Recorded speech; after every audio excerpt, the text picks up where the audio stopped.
Oh, did we take away the Ferrari ballast for this race?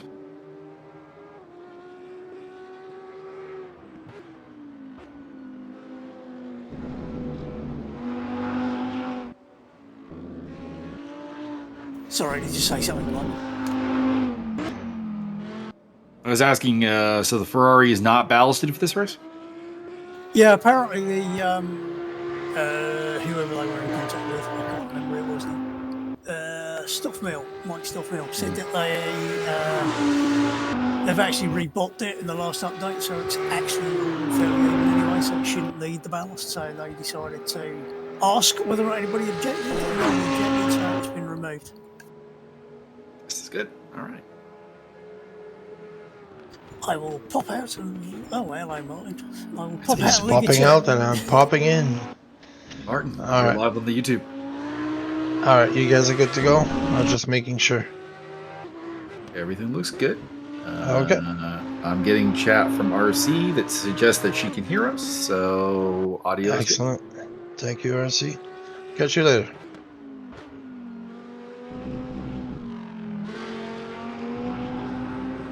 Hello, early birds. Practice for the Indianapolis Motor Speedway here for the mid-engine duel. Audis versus Ferraris. Audi R8s, Ferraris 488s.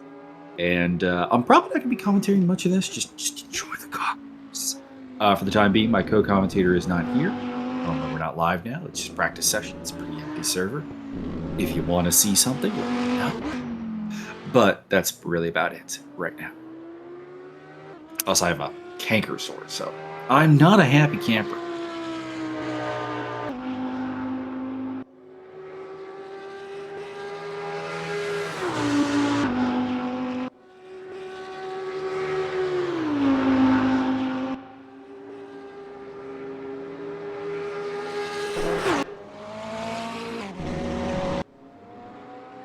I'll probably put us on board with somebody. Let's have a look here. When Tobias Theroff comes out of the pits, we'll ride with him.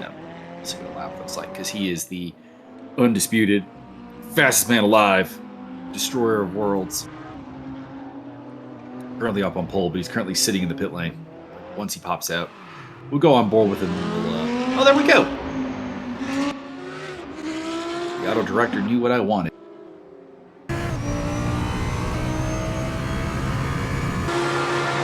Looking for a decent cockpit cam here would be nice. No, not really. Whoa, big spin. Big spin. Okay. Well, this is the closest I got to you for the cockpit cam. So we'll head around the Indianapolis Motor Speedway. Of course, not the oval, but the Formula One style Grand Prix road course that they've got going on here.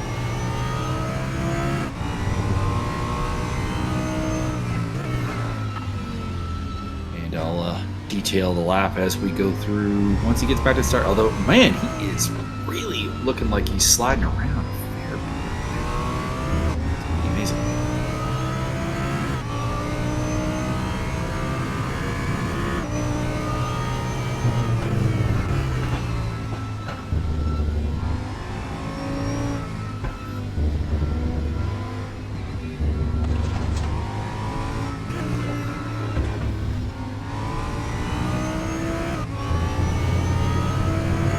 Go here. This is the ending here, and heading on to the part of the oval that actually gets utilized around here, of course. Basically, the first two turns. Around there, and go for a lap of the Indianapolis Motor Speedway. The historic Motor Speedway. So I assume this is the original layout that we had for the 2000 USA GP that was here. Way back in, well, the year 2000, obviously. We open up here with this twisty bit here, the right-left combo. And then we into the right-hand sweeper here, which is a two-parter. A lot of overtakes will happen in that sector right there. And I don't think in any way you're going to see any less action through here. There tends to be a lot of side-by-side fun. James Butler heading off the track. We get a little bit of a straightaway here. Kind of a mid-lap straightaway that you'll see some overtakes on. Obviously, this is a good run into this turn, into this left-hander right here. And then through here, I don't think we'll see a lot of overtakes. You can go side by side through here, but it's very, very tricky. And this is kind of like the follow the leader section. You just kind of want to set yourself up for this turn right here, this right-hander, where we head on to the embankment.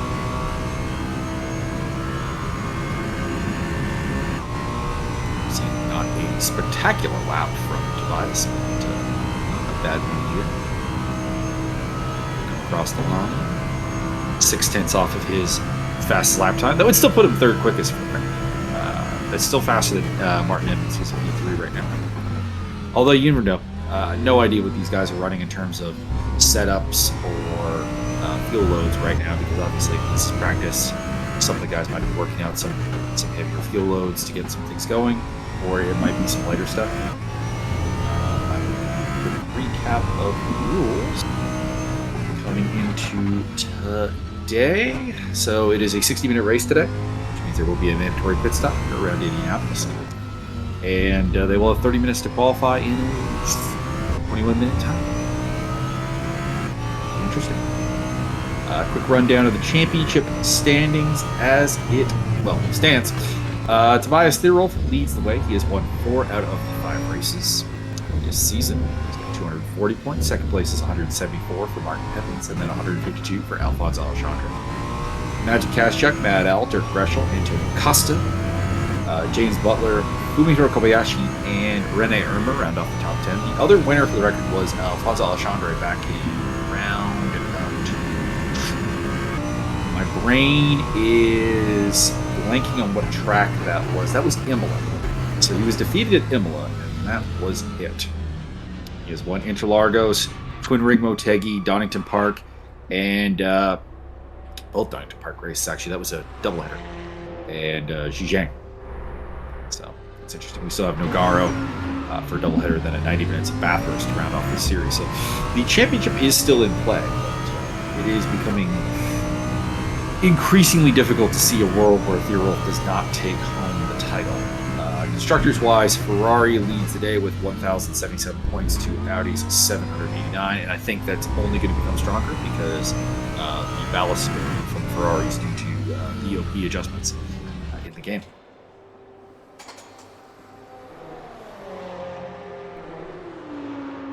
Turn the auto director back on now that we've had a look at the at everything. We pick up Jeb Sparks. Looking nice in his I forget the company that sponsors that car. It's one of my favorite liveries here for the Ferraris. But of course, I would be an Audi traditionalist.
We also have Alfonso Alexandre and Scott Nick here. So we have 9 racers in the server so far. It's a little bit loud.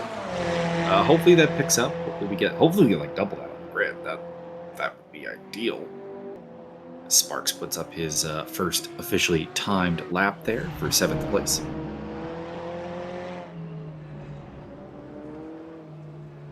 Andrew D looking sharp in the car guy Ferrari.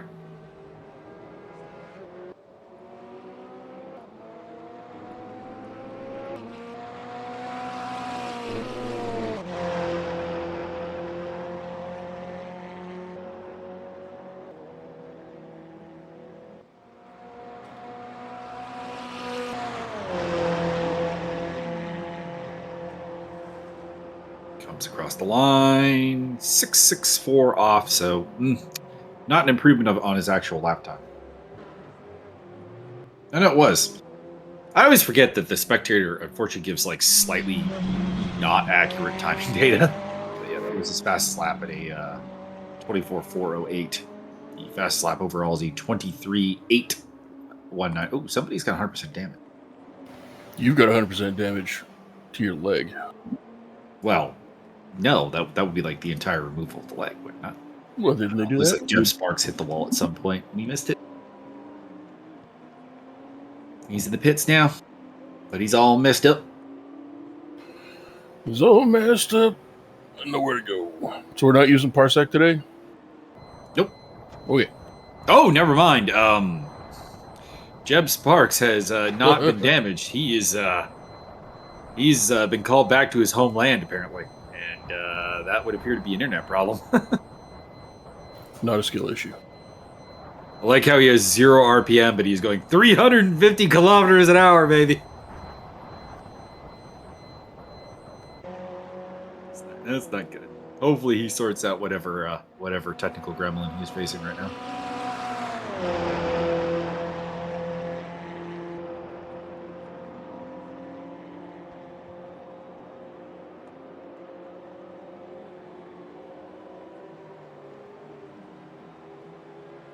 So it's still Theorolf leading the way from Andrew D. Although again, this is practice. There may be some different gas mileage, some different strategy ideas, some different tires maybe even at play.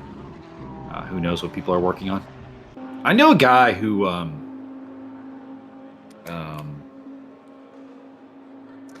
how do I tell this story appropriately? He would spend the entire practice session doing nothing but like full gas tank runs.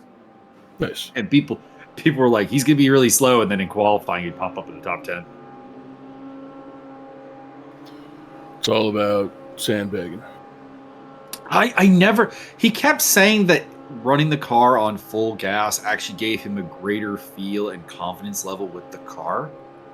So, at least according to him, it wasn't a sandbagging thing. But I don't know. I've never really managed to figure out what to do. His real name actually was Bilbo Sandbaggins. No, that was impossible. There was a guy who raced under that name, though, actually. Back when I was in Presto. Formula Presto. I miss that guy. I miss those guys. I see some of them still. They actually make up the core of my the endurance team that I race with, but it's only the Aussie and Kiwi contingent. We lost the Europeans. Did they take a wrong turn at Albuquerque? Maybe.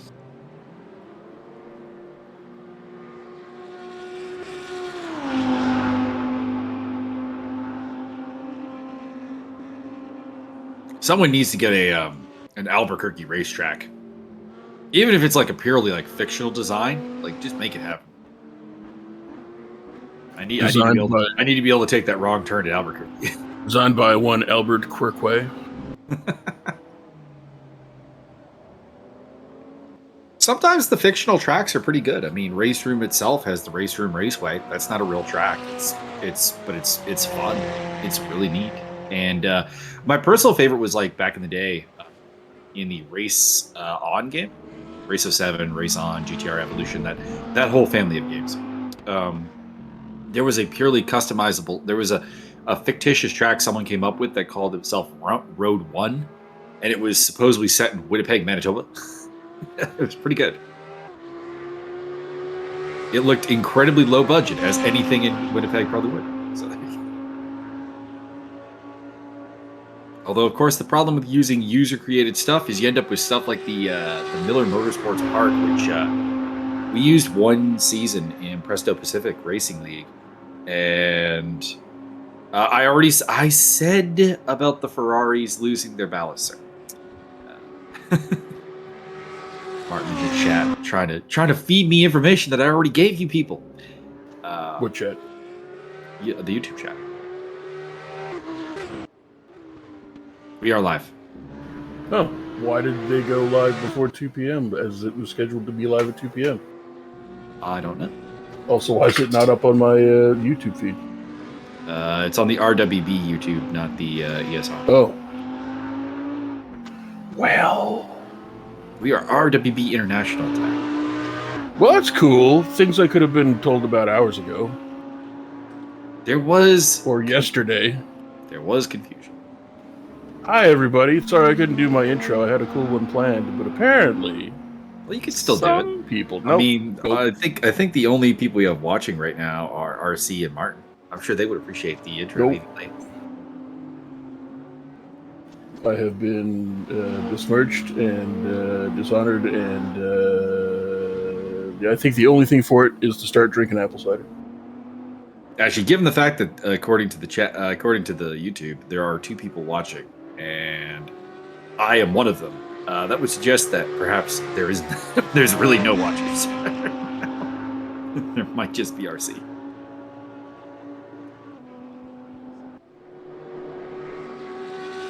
I was wondering who the fuck you're talking to, because Matt Al's muted.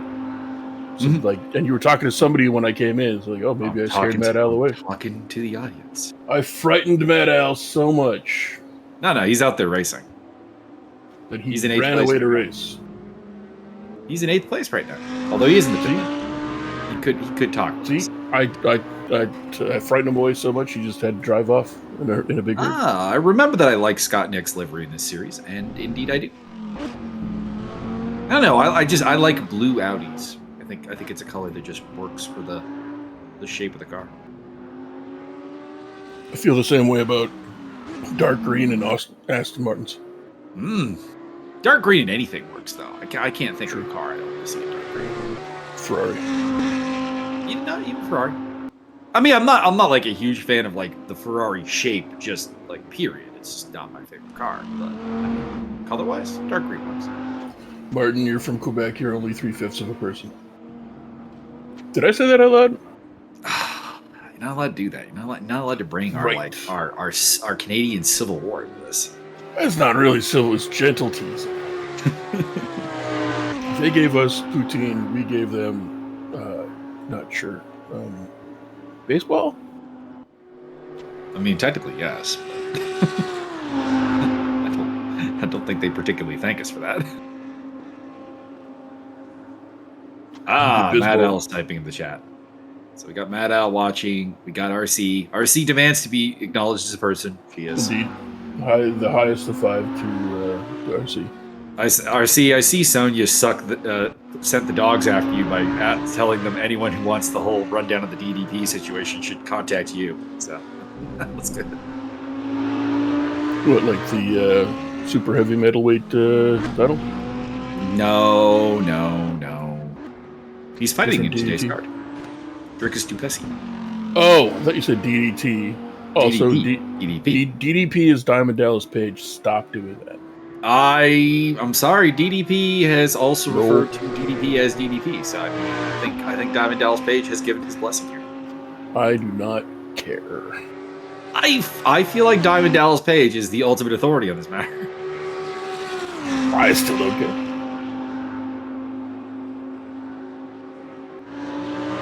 Probably gonna watch him get taken apart by Robert Whittaker, which I'm pretty okay with.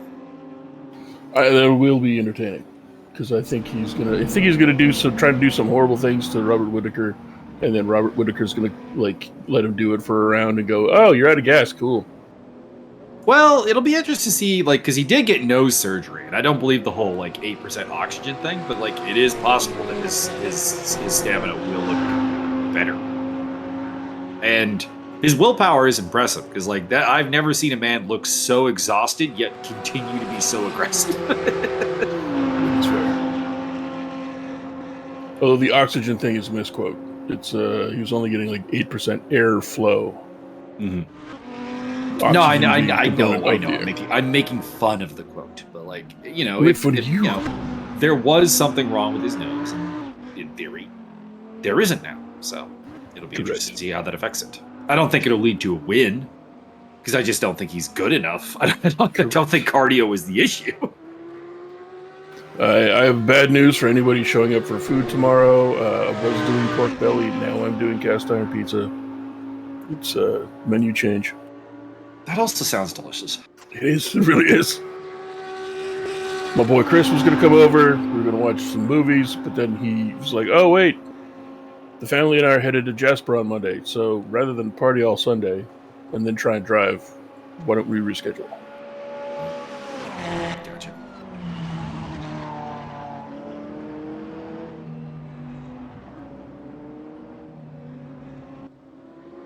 Got another driver has joined the field. We got Vic Vague out there now.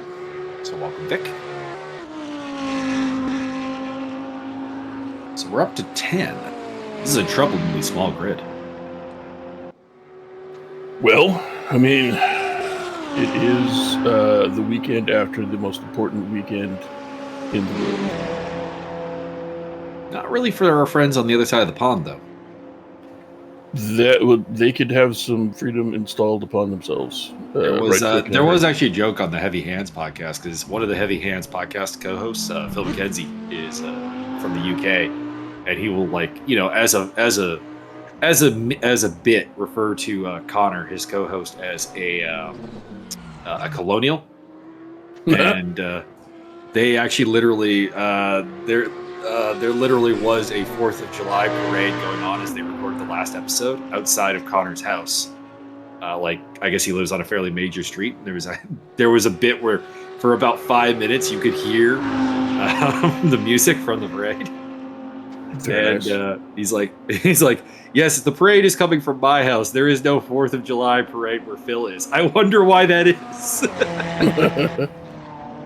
I just thought it was interesting. Phil's response is, do not worry. In about a decade's time, the colonials will be brought to heel, and the 4th of July will take its appropriate place as Colonial Day. I just thought it was interesting that we could just make a whole 4 or 5 day weekend of the whole shebang and just combine national holidays. I think it'd be fun. Yeah, we had Canada Day, and we had U.S. Independence Day, July 1st and July 4th. So there you go.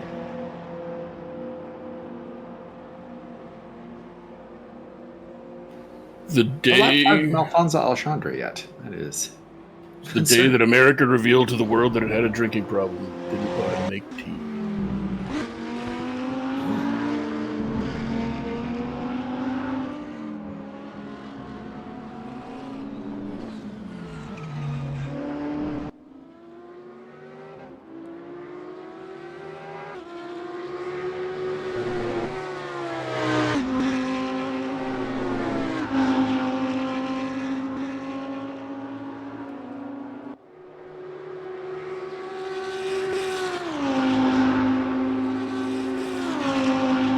It's just we're just 4 weeks away from Bathurst there, Byron. So, oh my god. Finale of this series will be 90 minutes of the Bathurst. And we're only a couple of weeks away from Inoue versus Fulton Jr. It's going to be fun. Monster. The Monster versus Cool Boy Steph. That's boxing for those who are uninitiated. The punch to cuffs. We got UFC 290 later today. Oh, I think it weighs a little bit more than that.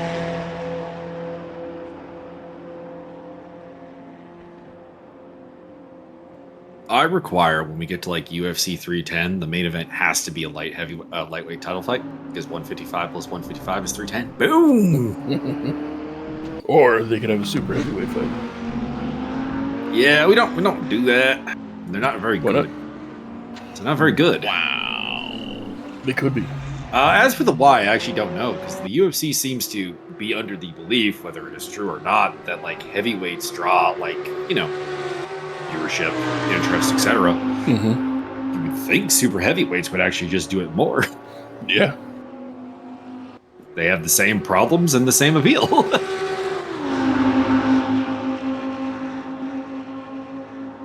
Scott Nick and James Butler. Maybe doing a little bit of draft work there, I don't know.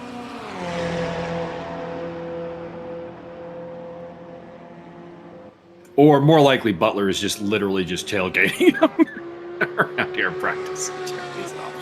I really like Steve Davidson's livery, the orange car. I like that. What if I told you that James Butler is actually pedaling his car around the track? That'd be very impressive. Legs of steel. Don't really like when we get stuck on this camera here with the auto director. When it's looking down the straightaway that makes up the start-finish line. All helicam all the time.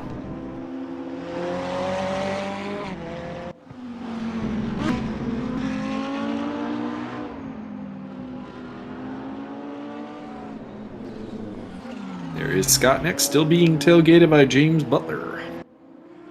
How's he doing? 2.3 off in the first sector. Wow. That's a lot of time. Let's see how he does in the second sector. Third sector here admittedly is like, you know, nothing. So, okay, so he's 3.4 off. He might be able to get a better time, but like he's not going to really much. But will he be able to achieve better space? And he crosses the line. Yep, that is the new fastest lap for him. The 1 minute 27.459. Still sees him in 8th place, though, which is last of the cars that have posted a lap time, as Vic Vega and Alfonso Alexandre still have not posted a lap.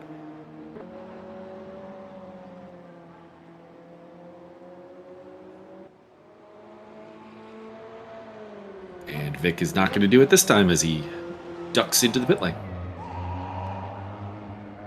Duck in the pit lane. I mean, it's better than a goose in the pit lane. Surely gonna make you lose your mind. Although, I mean, a Goose will probably attack the car. Goose would attack the car. Goose would not stand for these shenanigans.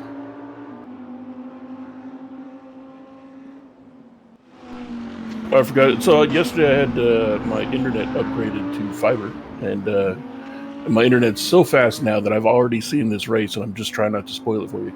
Indeed, he's ahead of time. He's ahead of us in time. But so like the guy was here for like 4 hours because he had to do a whole bunch of extra work that no one told him he was going to have to do.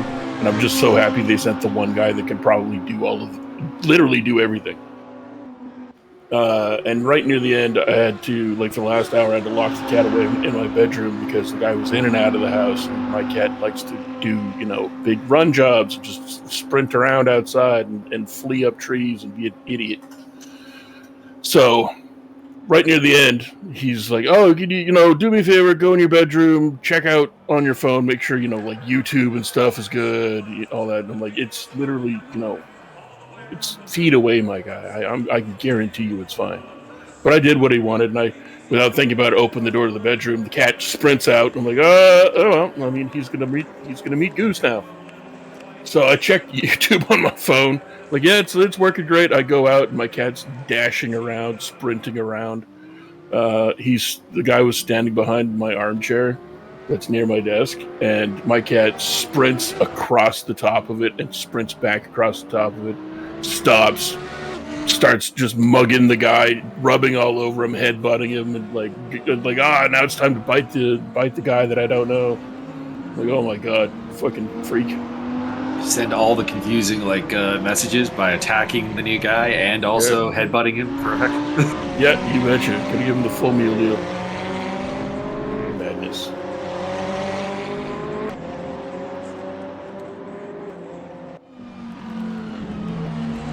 I see qualifying kicked off while I was quickly throwing something out. Maybe. And we'll see who can take pole position here. You think anyone's going to take it to top bias theory roll today?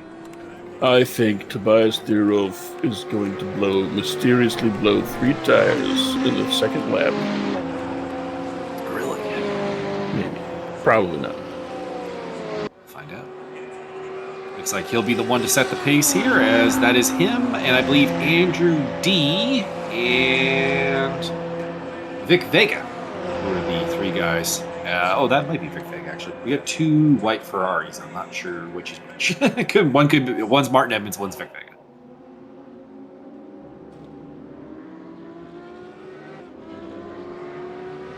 The only people not out on track right now are Scott Nick and Alfonso Alexandre, who have elected to remain in the pit lane. Does make me a little bit concerned that Alfonso hasn't left the pit lane yet. They suggested to me he may have connected to the server and then run into the number one problem with the sim race for a sim racer, white paper. Potentially.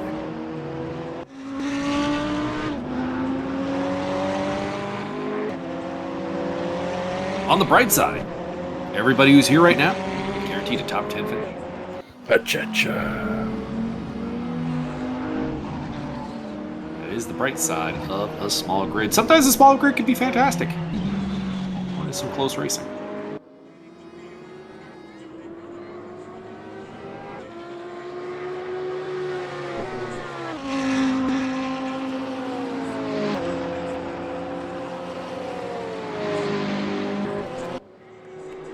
See what benchmark Tobias Thierolf is going to set here. We know 123 is probably where you're looking for to be a fast car around here. And that is a 123.879.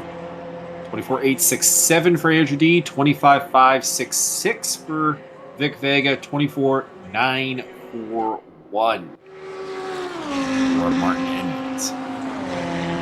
I believe that is 20 minutes off the pace. About a second off the pace. Oh, okay. Matt Al goes third quickest on a 24.876. So it looks like Matt Al's pretty close with Andrew D. There's a little bit of separation with everyone else. Steve Davidson, that was not a very good lap. I imagine he's got to improve on that. James Butler goes 6th quickest as well. This is a track that you do actually want to work with like other people as far as getting your best lap in, because there's a significant draft effect on this embankment section. A giraffe effect? Giraffe, not giraffe. Oh, I like it better my way. Draft facts and giraffe facts. There you go. Draft facts. Did you know that sometimes it's drafty? Man, it is hot here. It says 29 degrees according to my phone. I don't think that's accurate. We've been getting a little bit of that too. The other day it was like, it's 23 degrees outside. And I'm like, I still feel like 23 degrees. And I'm like halfway through my walk, I'm like, this is not 23 degrees. I am soaking. I am sweating so much.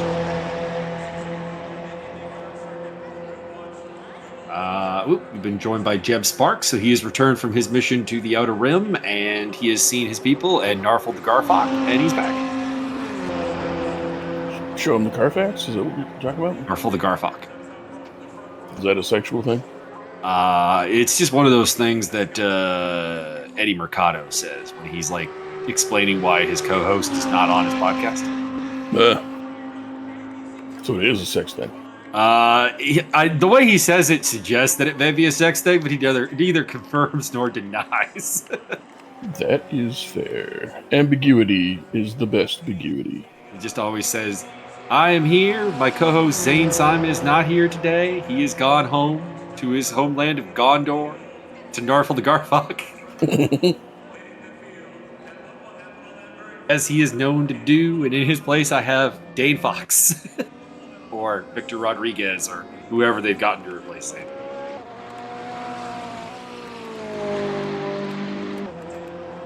Personally, I am partial to the Eddie Mercado Victor Rodriguez combo. They fit nicely together. They're like a PB&J sandwich with extra goat cheese. And they also you're guaranteed to go down a cooking / illicit substance tangent there. Very nice. Because they are both excellent cooks, apparently. And Eddie Mercado is the Bloody Elbow resident expert on anything hallucinogenic.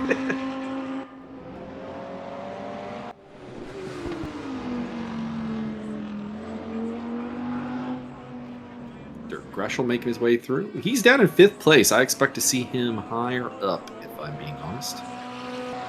Can you take me here? Wheedle, wheedle, wheedle, wheedle, wheedle. He's got a personal best in sectors 1 and 2, and as I said, sector 3 is relatively short. So I think he's going to move into 2nd place or 3rd place here. And I'm right, 3rd place. It was a 24.793 for Mr. Greshel. He is less than 1/10 of a second away from Andrew D. But, and this is the problem, Tobias Thierol's about 9/10 ahead of everybody. Yep. That's a problem. Because, you know, those of you at home who are not familiar with the Tobias Thierol experience, the man is not just fast. He's also very consistent, very calm, very collected, very, you know, ready to handle things. And if he's got a speed advantage, he pulls a vanishing act very, very quickly in the race.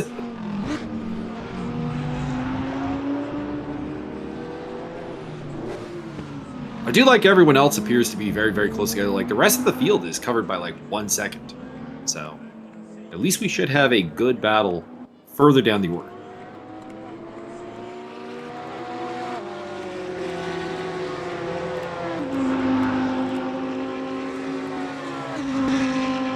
Got Nick yet to post a valid time. And also, along with him, Alexandre and Sparks yet to post a legal lap.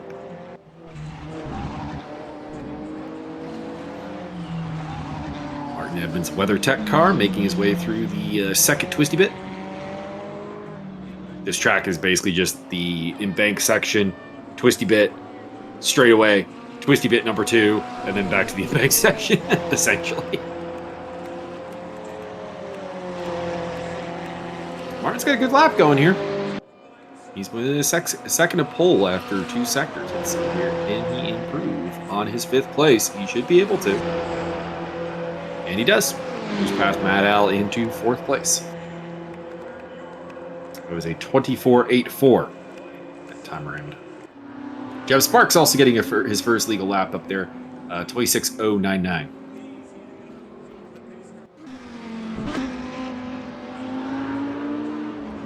Which will place him 9th quickest at the moment. Remember, kids, if you don't put up a legal lap, you get deported. No. You just start at the back. Right through Yale.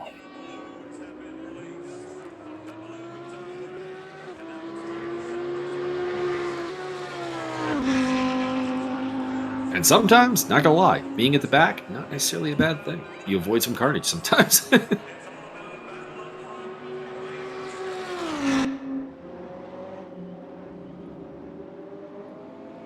think the worst example of this was we're doing a wet spa race, and it was in a Assetto Corsa Competizione. And I qualified something like, I don't know, like 17th out of like 22 or something. You know, very, very near the back, back of the mid pack at best. So we're cruising up to La Source, which is the first turn. We go through La Source. Something went wrong around with the pole sitter and the guy who started beside him. They like had contact through La Source, and we're going down to Eau Rouge. And green flags out, go, and I see nothing but carnage in front of me. There are things crashing everywhere, and I just go, okay, we're picking a line and we're going, and that's all I can do. And by the time I got to Lake Home, which is really actually more like the straight after Eau Rouge, which I'm blanking on the name of, and someone's gonna give me crap for not remembering the name of the straightaway after Eau Rouge. It's the straight part.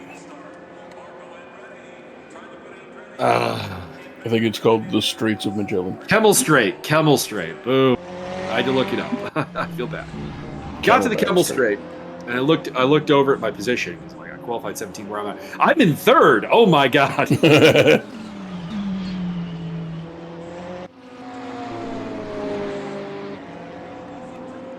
Never have I made up 14 spots through one turn before, but it has been done.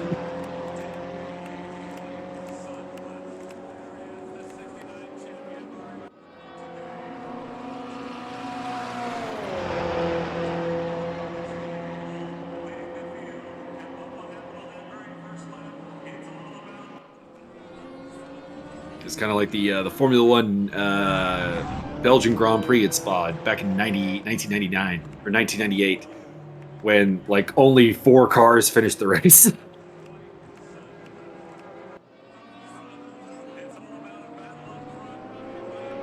And 3 of those were bicycles. 2 of them were Jordan F1 cars. It was Jordan's first ever win, actually. Damon Hill and Ralf Schumacher scored a 1-2. Which ironically led to Ralf Schumacher leaving the team because the team ordered him not to overtake Damon in the wet because there was to verbatim quote Damon Hill's radio message. Listen, we're on pace for a 1-2 here. No one but us can screw this up. We could race each other, but it might go very badly. And the team ordered Ralph to stay behind Damon. And Michael Schumacher bought his brother's contract out because the Schumachers did not like being told they couldn't go for a win.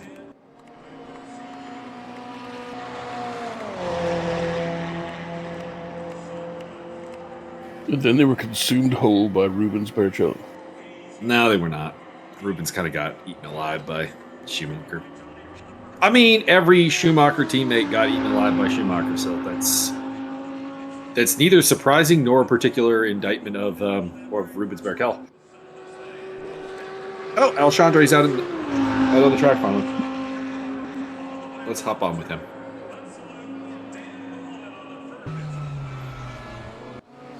Let's see the most. There is the hell you can.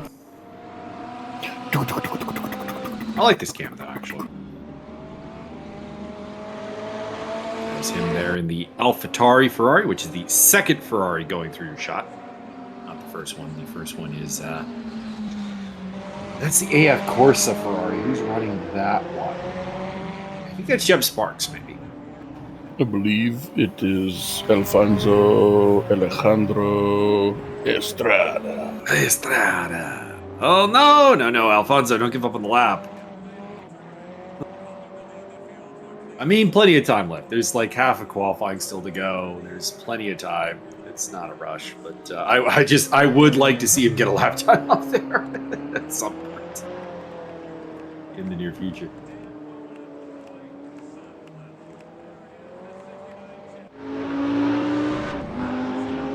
See if we pick up somebody's on some kind of decent hot lap.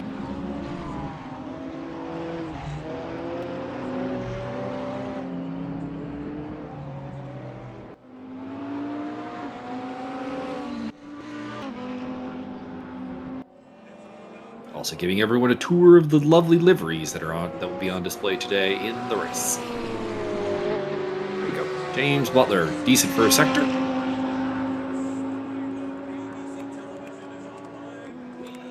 Not great second sector. So probably not be an improvement on his lap time.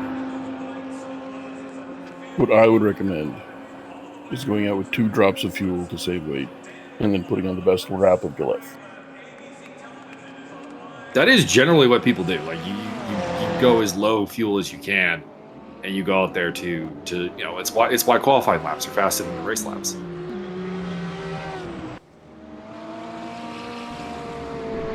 Go out there on low fuel and you go hard for leather. You go 110% for the entire lap. Well, I mean, what if you go 111%? Then it's even better. And of course, there are some people who we commentate on who apply that to the race as well. Bertrand Barrier comes to mind as a guy who is never leaving much in the way of room for error.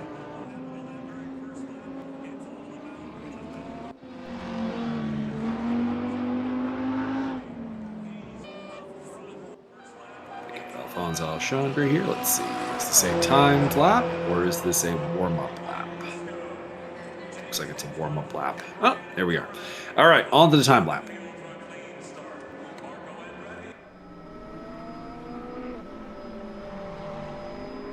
Watch him from the helicopter. This is the escape.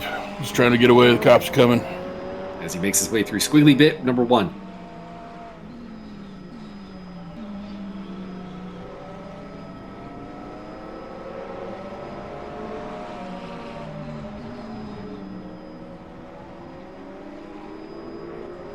I would love to be like within a half second of pole through the first sector here. We'll see if we can do that.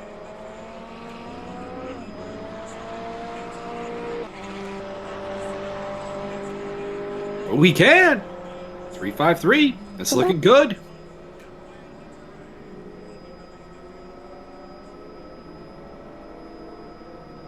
Not looking at pole, but I mean, well, it's getting closer. Edmonds is pulled within a second. Andrew D, Greshel, and I think we'll see Alexandre fit somewhere around probably Greshel or D right now. I don't think he can do what Martin did, but we'll find out.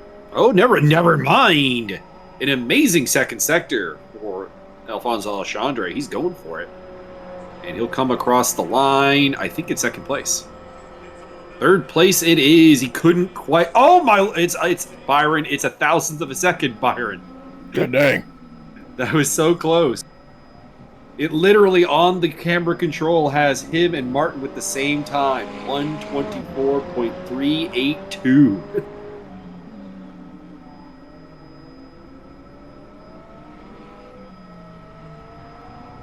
It's Jerez 1997 all over again.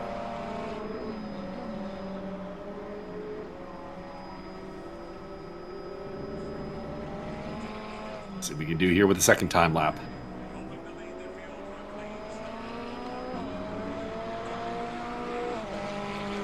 Edmonds just went faster. He put up a 124.347. But Alexandre is looking faster. He's 0.29 off of the pole position after sector 1. So him and Martin and Andrew are throwing down the gauntlet right now for second place, if nothing else.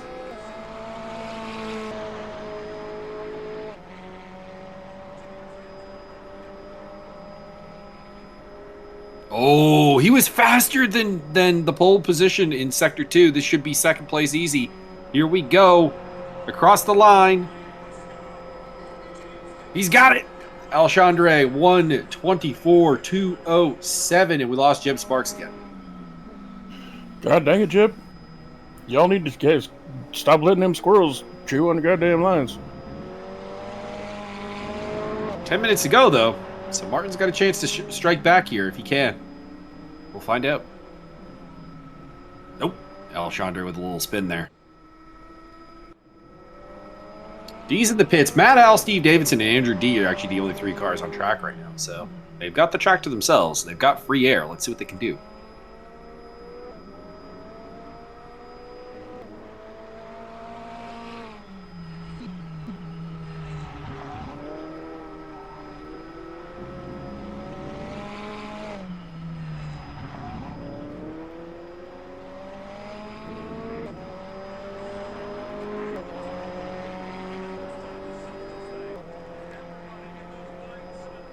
Not a bad first sector for Andrew D. 338 off.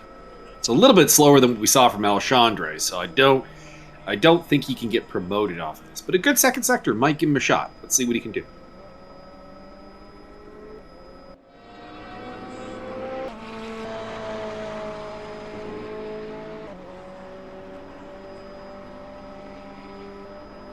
Not bad.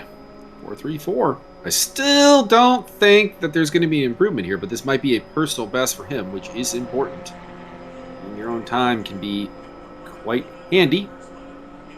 And I am correct. Personal best at 24.447. Jeff Sparks is back, by the way. But that is not enough time to improve D from his current 4th position in the Car Guy Ferrari.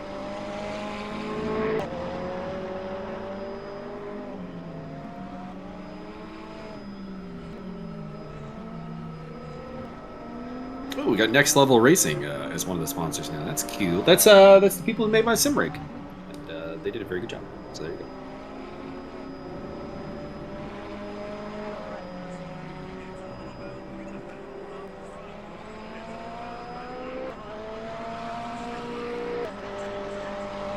they would like to, encourage me to give them more praise. I am bribable. Good first sector from Andrew D. Better than last time. He's got a shot at beating his 24.447 right now. Trying to move back into the top 3, which he was booted out of by Alfonso Alexandre.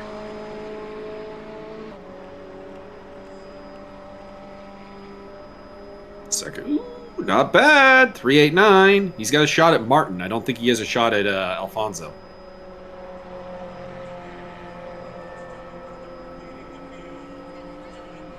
And it's still 4th place, but a new personal best 24.406 for Andrew D.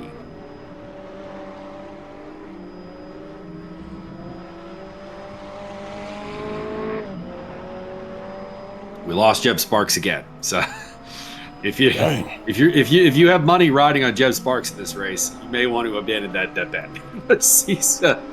he's got some problems, it seems.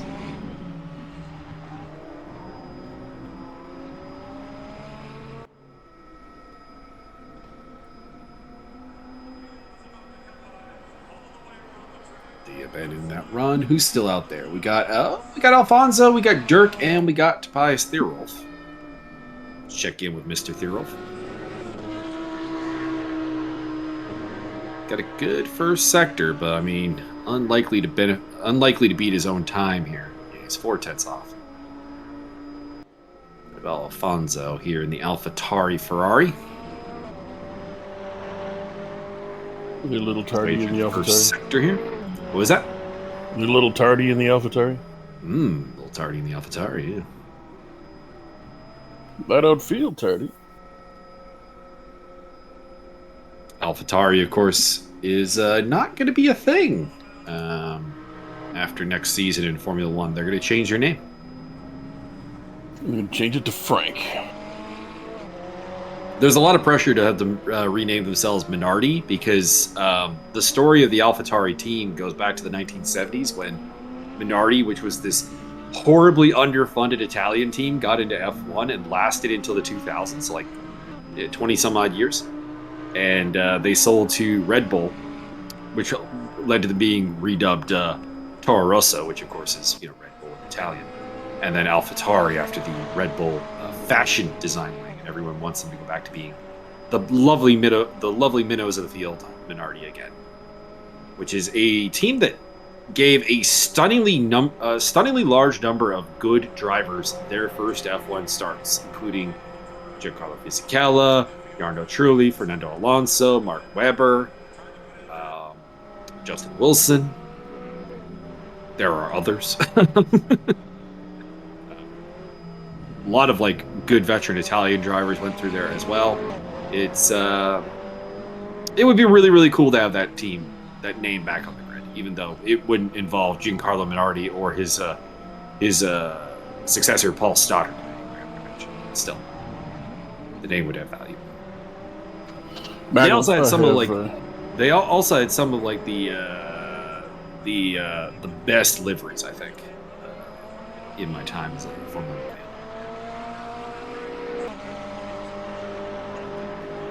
Would Baby Formula technically be Formula One? Formula One, yes. It's the first one. Mm-hmm. It's top level. I have a headline for you that it might take the Americans in the audience a little while to figure this one out, but I think you got this. Fox host Larry Kudlow rages that Biden's climate plan will force Americans to drink, quote, plant-based beer. I see. Pardon?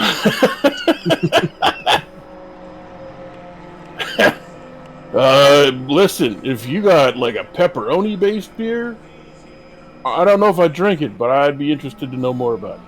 I would be intrigued to hear about its various positives and negatives. Jeb apparently is having router issues. He's trying to resolve them. Shotguns. I mean, the general rule with Larry Kudlow is anything he says is on Fox. I mean, even by Fox standards, Larry Kudlow's pretty dumb. Oh, really? I didn't know they had standards. At least, like, some of the Fox guys will, like, try and take something and, like, try to take, like, a little grain of truth, a little sliver of it, and try to blow it up. Larry Kudlow's just, like, says stuff that is just absolutely asinine and doesn't make any sense at any time through, like, any lens. So, that's There are a few Scar gifts from The Lion King. I'm surrounded by idiots. pretty much. Pretty much. There's a pretty good gif of Niles and Fraser Crane kind of looking around the apartment, confused at each other for a while. that one's good. And of course, classic Malcolm Reynolds, hand wave, doesn't know what to say, eventually puts hand back underneath the chin, not saying it. They do.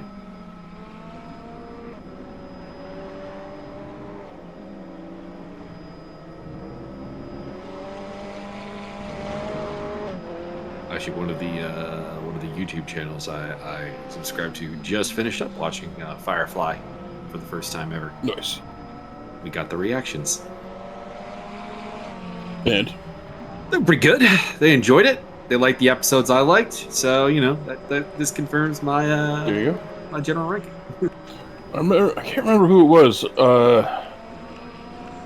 Some YouTube channel I watched or still watch, don't remember, because I don't remember where this came from, but one of the people on the channel, like, I finally got around to watching Firefly, and they're like, oh yeah, what it was. He's like, it was fine. And people were like, what? He's like, it was just like everybody told me how awesome it was, and it just didn't live up to the hype. I'm like, yeah, no, that's fair. That's totally fair. Yeah, no, that's fair. That's fair. Like, I mean, the best example I have for that, for like I can't think of a racing example, but like a combat sports example would be like, I wasn't blown away by the last fight between, not the last fight, but the second to last fight between Moreno and Figueiredo, just because I built it up so much in my head that like, it could not deliver.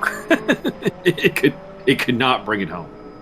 And I could definitely see Firefly being a similar experience for somebody.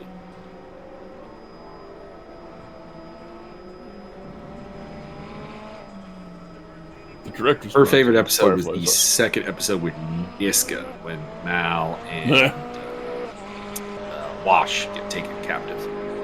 I don't know. I like the first one where he kicks the guy into the engine. That one's also good, but I think it was that she couldn't stop laughing at the Shepard. Doesn't the Bible have a couple of like really strong things to say about killing? Yes, but it is, however, a lot more hazy on the subject of kneecaps. I love the commentary for that episode. So we got Tobias Theerolf on pole ahead of Alfonso Alexandre, Martin Edmonds, Andrew D, Dirk Greshel, Matt Al, Steve Davidson, James Butler, Vic Vega, Scott Nick. Jeb Sparks has made it back in the server, so he'll presumably start from 11th place. You may continue. I was going to say the commentary for that one involves Alan Tudyk, and apparently they shot all of the Malcolm Reynolds close-up shots before lunch, and then they broke for lunch, and then I don't know if this was intentional or not, but apparently Alan Tudyk ate a shitload at lunch, and they came back to do all of the wash scene, like close-ups and coverage and stuff, and so he had like the gut, like the post-lunch gut hanging out. It was pretty funny. All right, we got a 2-minute warm-up here, and then it'll be off to the 60-minute race with a mandatory pit stop. Apparently the stream is lagging. I'm not shocked. We're doing this kind of a roundabout fashion. I have not noticed it myself. Fair enough. There were a couple bits, don't get me wrong, but it seemed okay from what I was seeing. I do have the stream paused because I'm just reading chat when I'm watching live. Is anybody other than Martin Pater having issues with the stream? We could possibly try to work on the idea that like maybe the issues on Martin's end, possibly. I seem okay. Oh, Peter.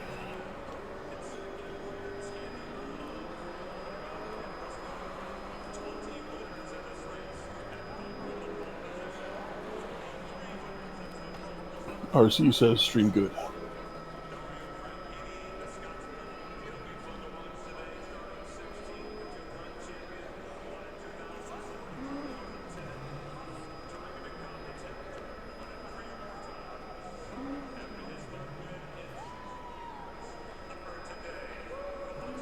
All right. It could be an issue on Martin's end then. I'm going to go ahead and say that it's probably the internet. Just in general. But hopefully we're okay. But if Mad Al can hear the sound of our voices, then give a check. I don't know. That's the best I got.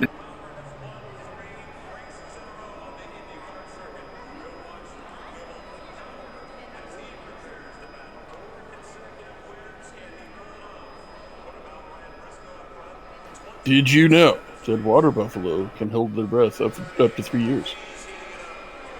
I did not. I'm not an expert in. That's because it's not true. Aha, bamboozled. I mean, I just don't know anything about water buffalo. Nope. They're buffalo, and they swim real good.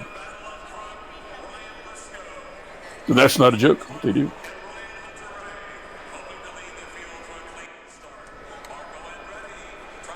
Waiting for the grid to form up here, and we'll get ready for 1 hour of Indianapolis. Indianapolis. My goodness.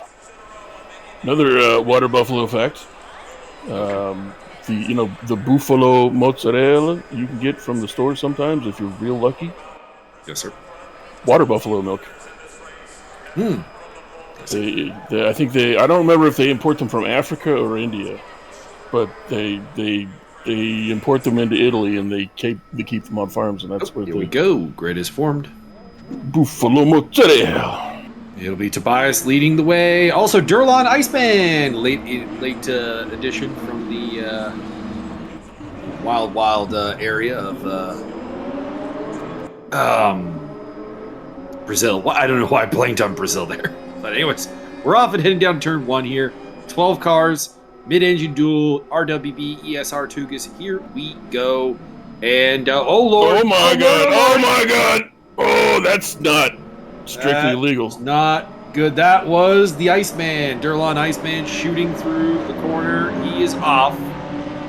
And Alphonse Alexandre got you off to a better start. He leads the way from Martin Edmonds, Andrew Dean, Dirk Greshel, Butler, and then it is Thierolf. Further back, Jeb Sparks having problems. I think he's disconnected again. That seems like a thing. Steve Davidson also off the track. So he either got paid to torpedo that dude on purpose, had a technical issue, or joined the server without practice. To be honest, fucking didn't know where the breaking point would be. Sir, the drastic torpedoing business or pleasure.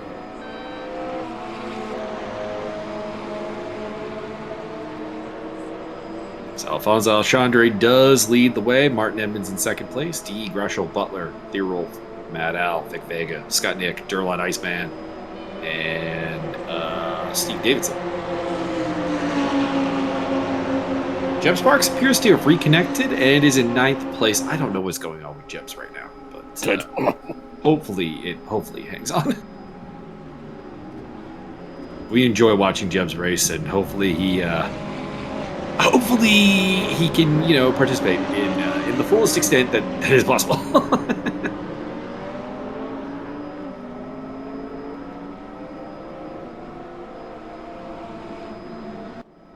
Speaking of which, he is in battle with Scott Nick over 9th place. That is Jeb Sparks in the Ferrari there, and Scott Nick in the Audi R8. Battle over 9th place here in the pecking order. Only 12 cars on the field today, so there's a lot of points to be played up for here. Vic Vega, you have 5 credits for violation of the verbal abuse statute. Be sure to visit raceday.watch. Mm-hmm. Or else.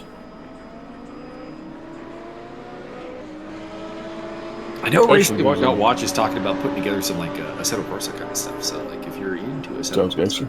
and not Assetto Corsa competition, it would be definitely a place to look at.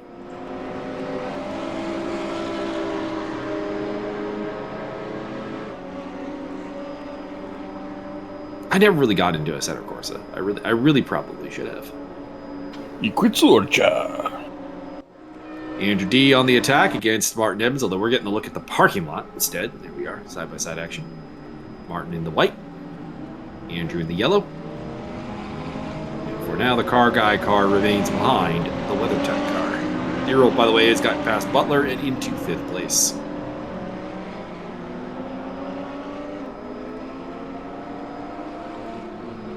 Dirk Greshel's next up on his list. Battle of the Germans. Jawohl. Winner takes Switzerland.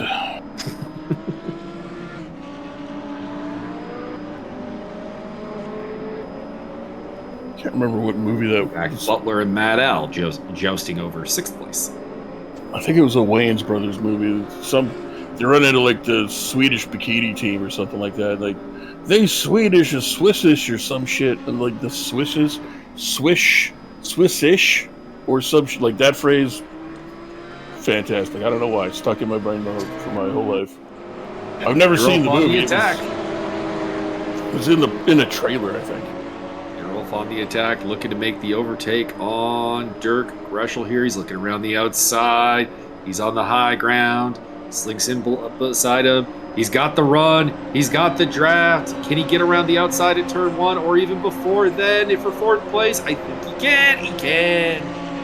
Tobias Thirol is making his way back through the field after some problems at the start. Everybody, there's got to be a GoFundMe out there somewhere. Everybody give Durlon $50. He'll make the problem go away. It didn't work. Thirol's coming back. Correct. Money back, not guaranteed. Ooh, take the money and run. James Butler trying to find his way around Mad Al. Mad Al in the Valentino Rossi Ferrari. Monster Energy. I like it. It's good livery, actually. And I know you like James Butler's. Yeah, the African special. Looks like a pair of shoes that I almost own.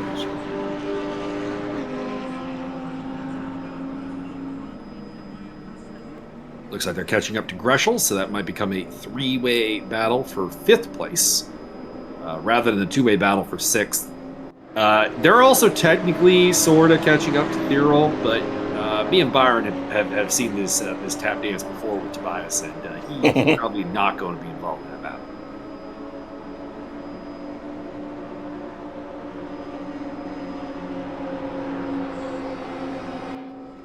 Jeb Sparks on the attack against Vic Vega, looking for 8th place.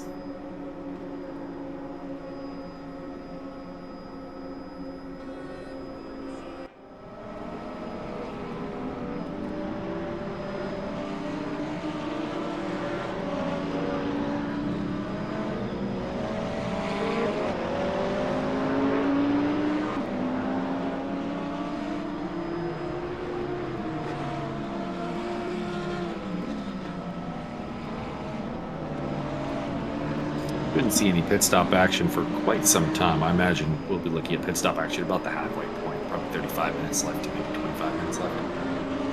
Would be the sweet spot.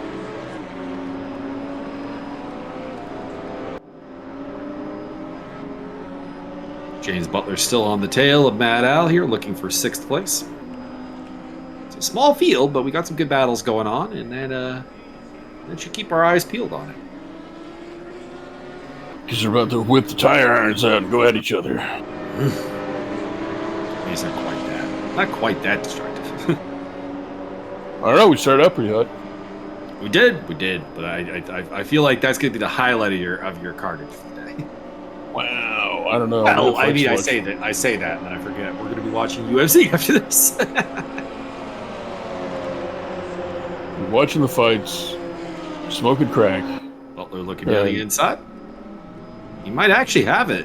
He's coming from a far way back, but Mad Al really did not close the door there. Butler's got it. That's 6th place for the Byron's favorite livery? I mean, non-present company excluded.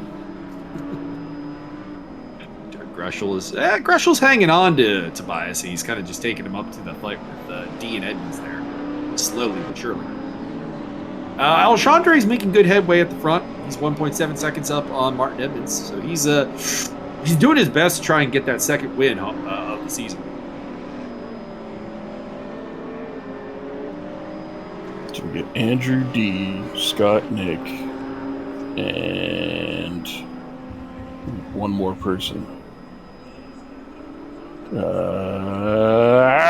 Brain's blanking. Do we have any drivers with the last name that starts with F? F.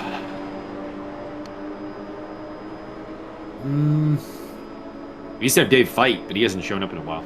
Oh, well, that's possible. We get those three guys together, we could have Team DNF.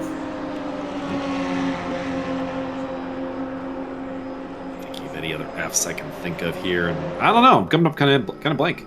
Yeah, I had a great idea, and then it's like, oh wait. Oh, Mad Al coming back at James Butler. Same corner that Butler made the overtake on him, and he'll take that spot back.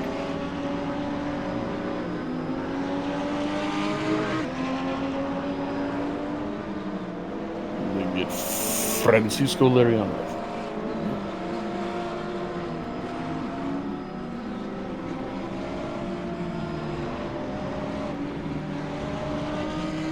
Mike, it's too hot.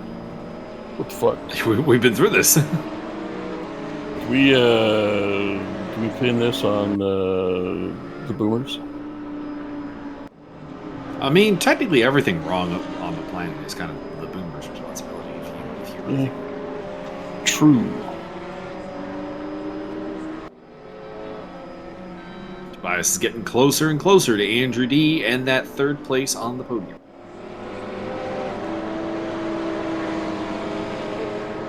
What's his pace relative to the race leader? He's about 3/10 faster than the race leader right now. Today, 24.582 last time around. Last time around for Alfonso was an 8.85. Great. Now I have medium pace by Adam Sandler running through my head. Adam, medium pace. God damn it, Tobias! You just literally did the exact same lap time as the last lap. So this man is finely tuned.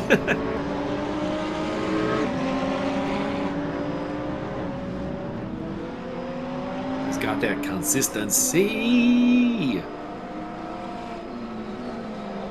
Not to be confused with a consistent ocean.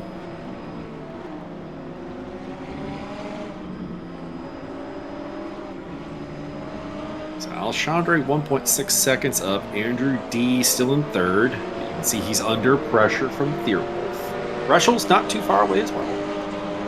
Further back, James Butler and Matt Al are still battling it out. Vic Vega, Jeb Sparks battling it out as well. Scott Nick kind of having his own race. Steve Davidson kind of having his own race. Sterling Iceman kind of having his own race.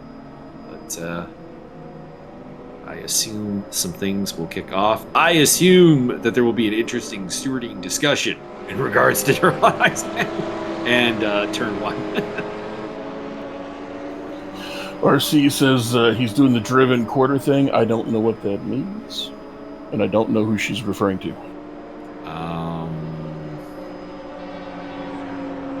Driven quarter thing. Oh! There's a scene in the movie Driven where to demonstrate how tuned in the driver is, he goes out on track and drops change at he drops a quarter at every turn. And as he's driving the lap, he literally picks up the quarters with the same tire over and over again. Oh, it's been a while since I've seen the Dang Dare movie. I should probably watch that again. I enjoyed it. I mean, it is a completely not accurate racing movie, but I enjoyed it. Movie. I loved it. Oh wait, are we talking about? I'm thinking about Drive with or Driver. No, Driven's the Sylvester Stallone kart. Cool. Right. So I picked up on that. Now I can't remember which one's the Ryan Gosling movie. Driver, I think, is the Gosling one. Drive. Yeah. I mean, I wouldn't be. It would literally have not have surprised me if it was also named him. Well, yeah, then I just immediately made that mistake. I'm like, I don't remember quarters in that movie. I don't. What am? That's not that kind of movie. Tobias is coming on to him here. This is where we saw him make the overtake on James. Wasn't Butler? It was Gresham. He's going to do the exact same thing to Andrew D, and he will. He'll get well clear of him. That Audi's got some serious straight line speed. It is bringing it in the draft quite hard. Well, at least it is in his hands. Matt Al, by the way, has overtaken Dirk Breschel. I think Breschel had a moment there because they weren't that close together, frankly, beforehand. And now Jeb Sparks is jousting with Vic Vega over 8th place. They've been jousting over this 8th place for quite some time, but like it's particularly close now. Getting hot and heavy. They're starting to do some jousting. James Butler does not need much of an invitation to make a move. He is all over the back of Dirk Gresham right now.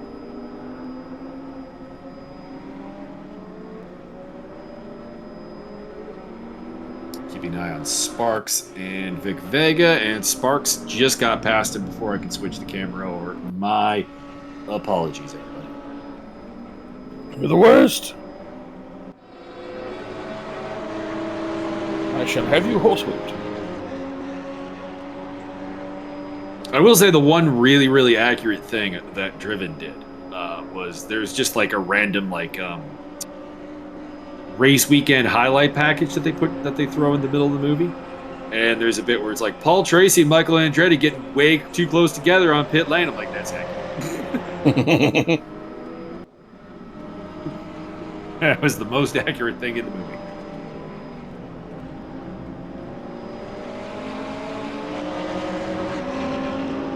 Oh shit! The lead actress from Drive, Carrie Mulligan, who's you would recognize if you don't recognize the name, you'd recognize the face. Is English. I had no idea. With a name like Carrie Mulligan, I kind of see it. You would, you racist. I think that's technically nationalistic, not racist, but okay. Possibly, not sure.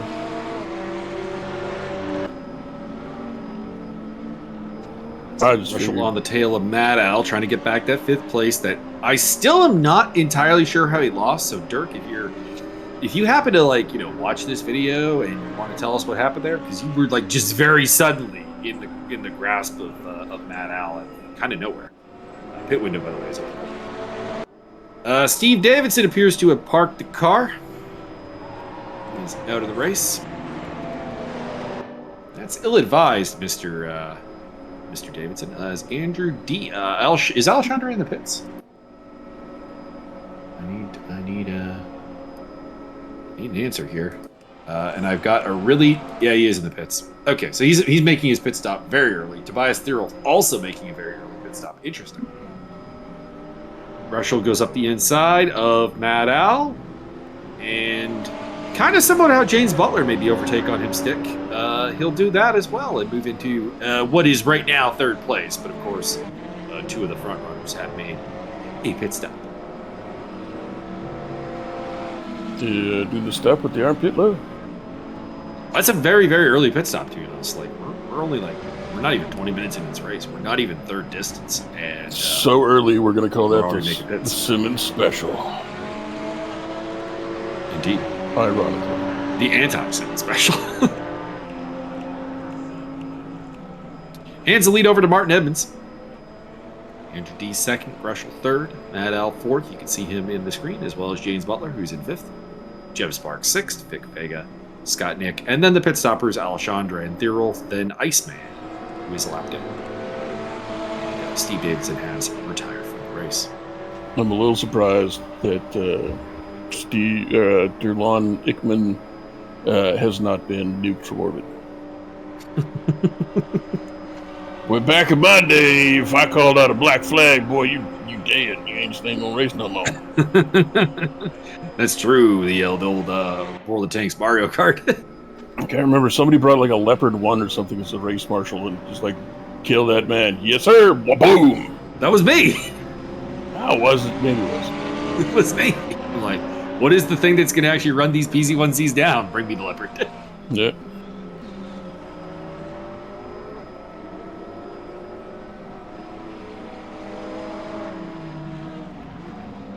I also remember doing it in the M48 Patton at one point and just like nudging the guy off a cliff instead of shooting him. In other movie news, there are rumors that there's going to be an Atomic Blonde sequel. And I have demanded that for quite a long time. I never demand sequels because I never know what they're just going to F up Well, I mean, for no apparent reason. I've been demanding it internally, inside my mind. Like, I don't understand. Butler is thinking about making a move on Matt Al. We'll see if that becomes a thing. And of course, the other question is, of course, do you just pit right now and undercut Matt Al to try to play the that kind of battle? Jeb Sparks is either off the track or in the pits or under the ground again. He may be out of the race. I think that's what this goes down to. Matt Al on the attack against Dirk Greschel there for second place. Martin Edmonds, by the way, is in the pit lane. And, the lead has been taken by Matt Al. So I thought Matt Al was going to be under attack from James Butler, and far from it. He advances a spot, and it just seems like Greschel is not really on it right now because Butler swings around him as well. Andrew D is your new leader with Martin Edmonds pitting.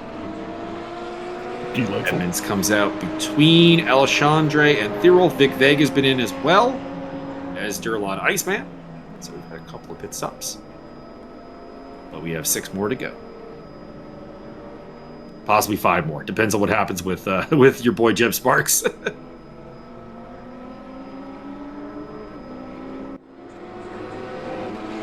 I'm a little concerned for him. I'll just put it that way.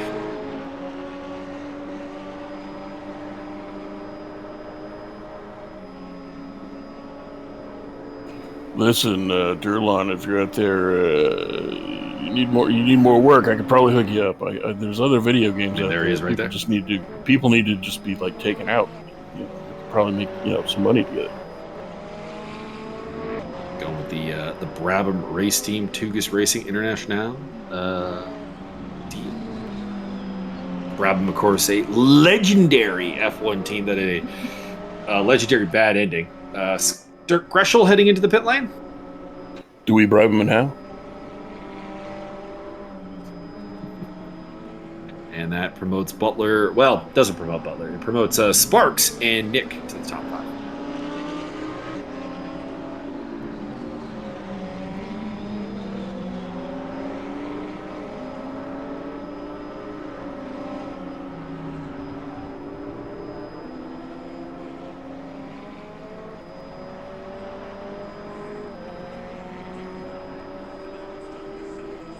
Durlan Iceman, slow down penalty for abuse of track limits. Track limits? What kind of restrictive regime are you running here? The same as every racing circuit does, sir. What if I feel more comfortable running on the grass? What if I think it's nicer on the tires? You really don't want to. This is really bad on there. Butler coming in the pits. What if I put chains on? Actually, not just Butler. Matt Al coming in the pit lane as well. So that'll promote Sparks up to second place, who appears to be running again. There he is. He's not underground anymore. He's back. He has tunneled to the surface and seen the light. Jeb? How y'all is? Jeb, let's sit down and talk to me. Oh, no, you gotta go? All right. Andrew D in the lead. I'll have to see his people. He's in the lead because of pit stops, not because of pace. We'll see if this overcut works for him. I think what had happened is Jeb, somebody filled his car full of squirrels, and he's just having difficulty right now. Vic Vega having a little bit of an off there, but he joins seemingly without any particular issue.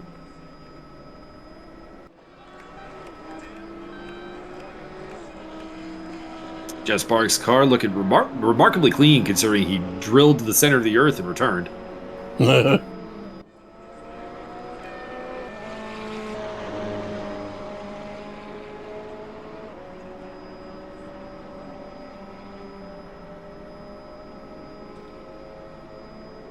Fastest lap of the race, out of curiosity, is a 24.471. Would you like a guess, Byron?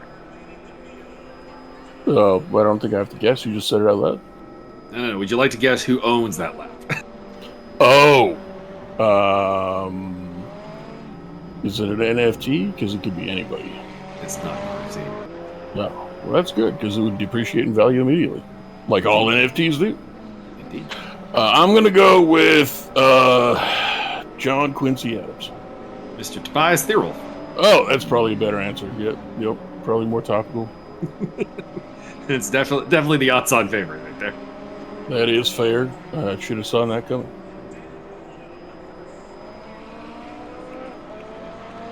So we're still waiting on the top three to pit. D, Sparks, and Nick. Alexandre is probably really... oh, okay, Scott Nick let him through. I was going to say, someone who might not appreciate the long running without pit stops here is Alphonse Alexandre, because he got caught behind Scott Nick there for a moment. We know he wants to get as much distance between him and Tobias Thirl as possible. But Scott Nick made that very, very easy to realize that was not his battle, and that the only people he was helping were Martin Edmonds and Tobias Thirlwolf. And I mean, Scott would never help Martin Edmonds, and I suspect he would never help Tobias Thirlwolf.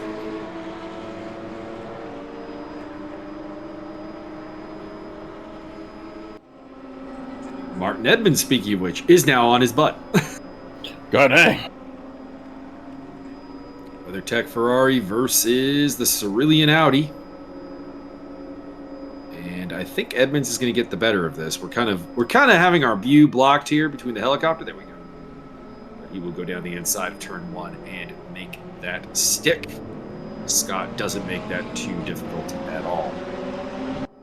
Dirk Greshel is properly in a battle now for position with James Butler. This is over 8th place on track. Effectively, it'll probably be something akin to a top 5 by the end of the race once everything sorts out here.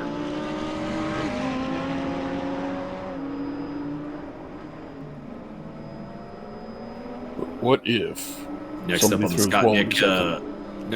Next up to pass Scott Nick, Tobias Thirlwolf.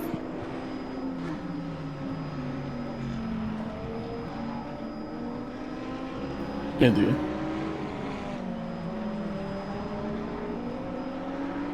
Does that very easy. Scott's getting out of the way really well. I mean, on one hand, that's very gentlemanly, but on the other hand, Scott, if you're going to do it this way, you might just want to pit. Look, just get yourself out of the way that way. But next up will be Mad Al. Let's see if Scott pits this time around. Nope, he's going for the lap.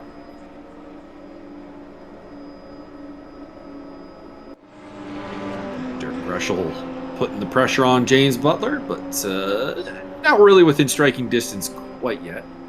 These are the closest cars on the track.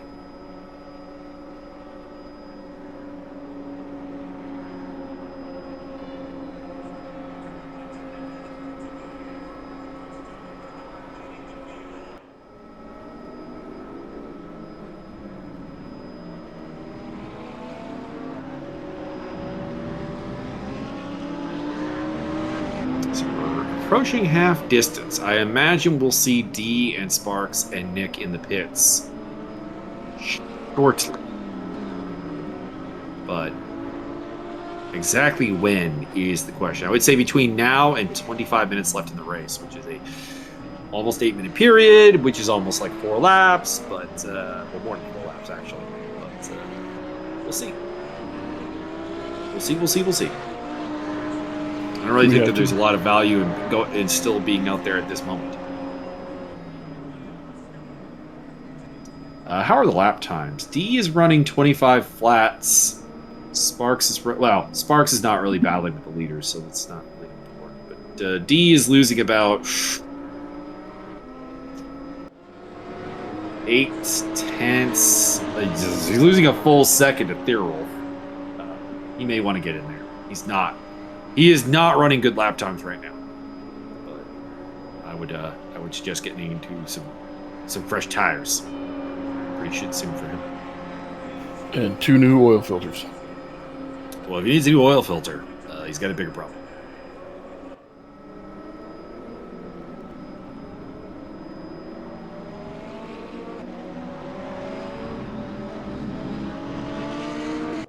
Thirolf, by the way, is on the attack against Martin Edmonds, looking to get that 4th place.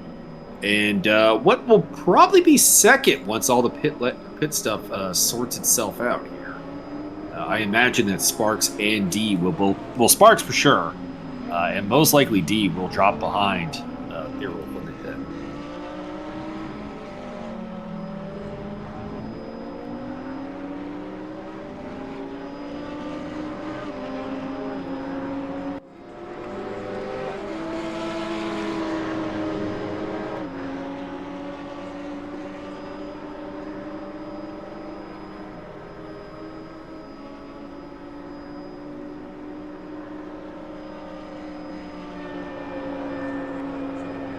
Heading down turn 1, this could be the moment here for the Audi. We've seen him do this a couple of times along the embankment start-finish line, and he's got it.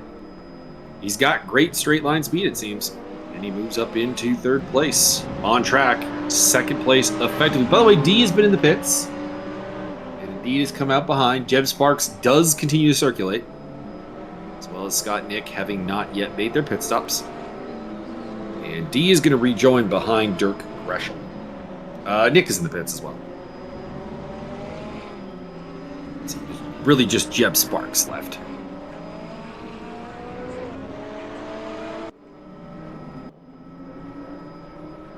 Sparks to the left. Oh, Sparks Matt Al to off the track. right. Matt Al up in the fucking stuff with you. He's up in the. He was up in the sand trap there. Oh, yeah. He was in the kitty litter there with a big spin. Drops him down to 8th place.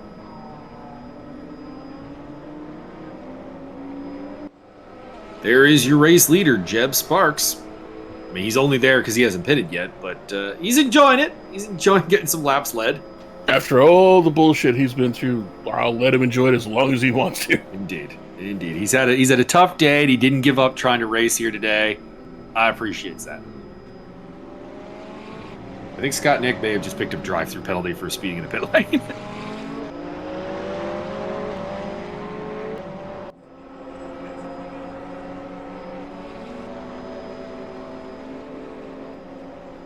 Oh, Jebs is in the pits. Or stopped on track. Oh, no. No, don't tell me he ran out of fuel. That would be kind of funny. Initiative drive-through penalty for Scott Nick. No, Jebs, get the car running. Jebs. I think he ran out of gas. Puts Alfonso Alexandre back in the lead.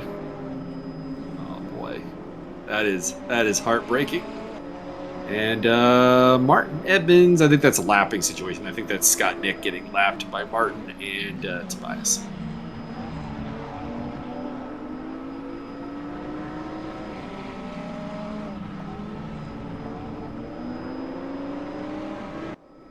And Jebs is still stationary on the track. Dirk Gresham on the attack against James Butler. He looks to the inside, but it's not a great overtaking spot right there. So Butler will retain. I think you really got to be looking at the turn 1 area for the overtake here for both Andrew D and for Dirk Gresham if they're going to make a move. Just keep it nice and tight through here. Set it up for the run down along the embankment. Turn 1 is a prime overtaking opportunity.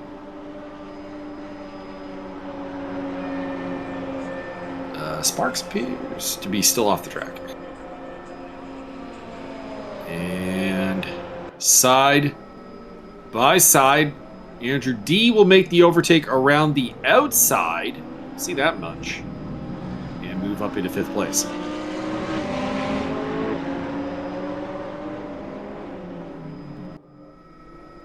And it looks like Jeb Sparks is indeed running again. It's may have been, again, an internet connection issue that caused us to see him stationary on the track. God damn. But he appears to be going again. Sir, if I could share my internet connection with you, A, I wouldn't even feel it, and B, we'd both be having a good time. It's a rough time, rough time.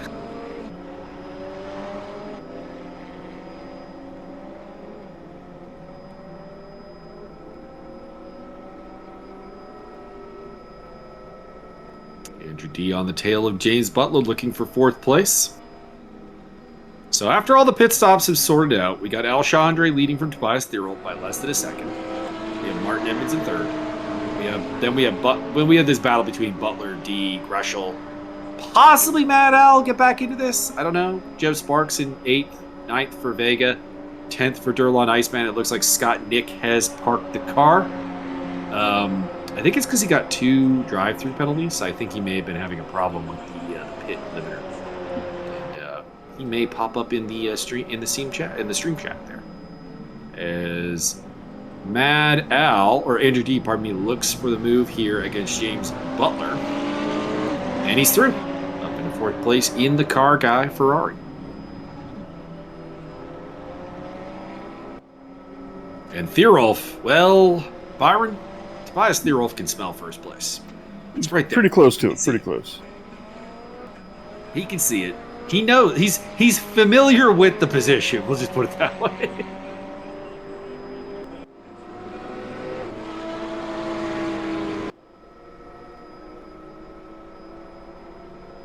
Sparks is still shown in the pit lane, although I have learned to not trust what the game is telling me about Jeb Sparks at this point.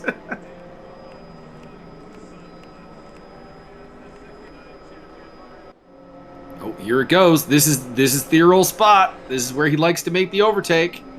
He's on the outside. Alexandre on the inside. And not this time, says Alfonso.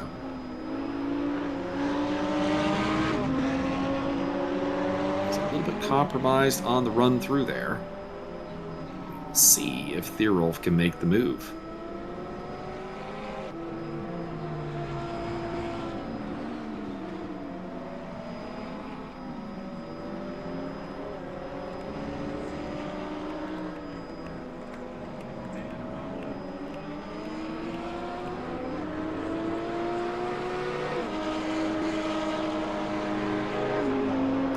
Butler's still on the tail of D. Greshel's still on his tail. So plenty of action to go there still in the battle for 4th place.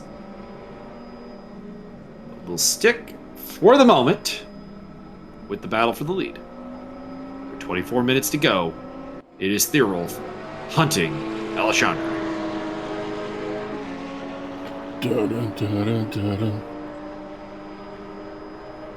I think you're going to need a bigger Merc. Well, you need Merc. You need Merc first. But you did not make the connection to the boat joke and line from the movie. God damn it! You're the worst. No move this time either. That's the corner it's going to happen if it's going to happen. Tobias really likes the overtake there on the lead up to turn 1.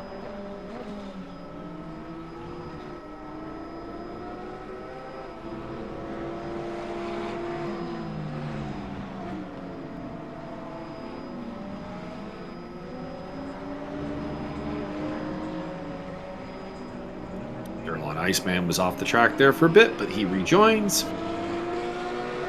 And Jeb Sparks officially has parked the car and retired. We are down to 9 cars.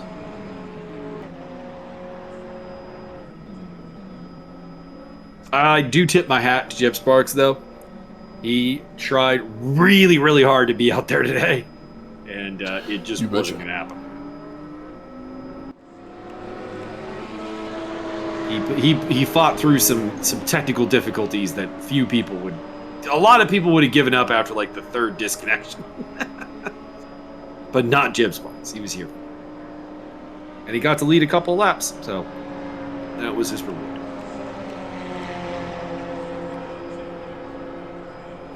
Jeb's in the chat and says... Game crashed. Game crashed. Well, Jebs, we appreciate your efforts, my man. Indeed. We were cheering for you. Yep. You were the commentator's number one soft spot today. We wanted to see you do well. We were enjoying watching you lead the race. And, well, unfortunately, it will come... unfortunately for you, it will come down to Tobias Thierolf versus Alfonso Alexandre for that race win in Nepeta.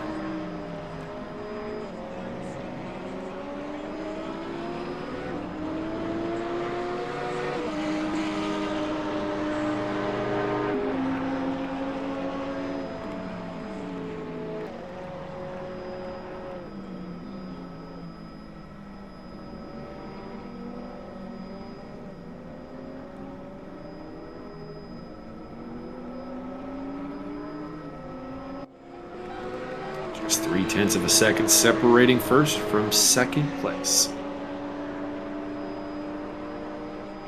Martin Evans looking pretty confident in third place. He's having a good day. Andrew D has kind of pulled away from James Butler, who's kind of pulled away from Dirk Reschel, who's got a good, comfy thing back to Matt Al. So it really is kind of just this battle. And here we go. Thierolf on the inside this time of turn 1. Can he make it stick? Put him in the wall. We've seen a lot of people make this stick. Oh, no! Alfonso! Hanging it around the outside and just where a lot of guys have kind of given up on defending that spot. He's not interested. He's just gonna keep going for it.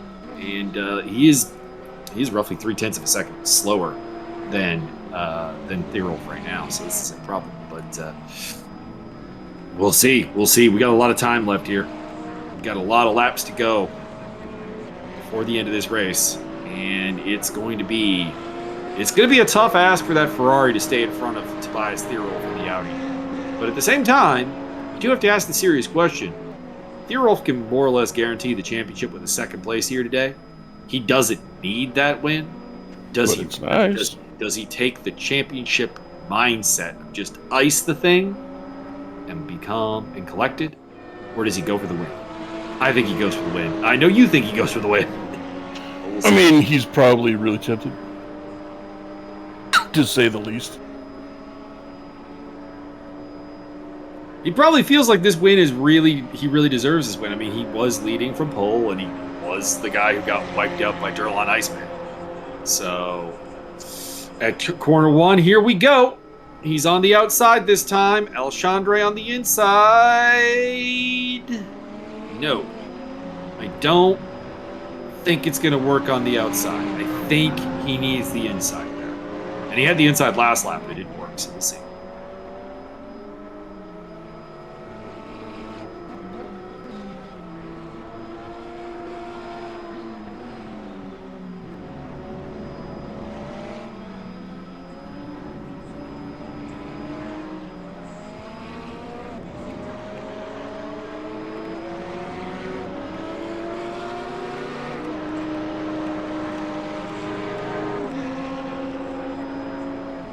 Greshel's getting close to Butler. We'll take a look at that in a little bit if things don't develop here. But keeping an eye on it. We'll see if something happens there. That would be a battle for 5th place with the only other surviving Audi on the track, actually, which is Butler, because we've lost Nick, we've lost Davidson.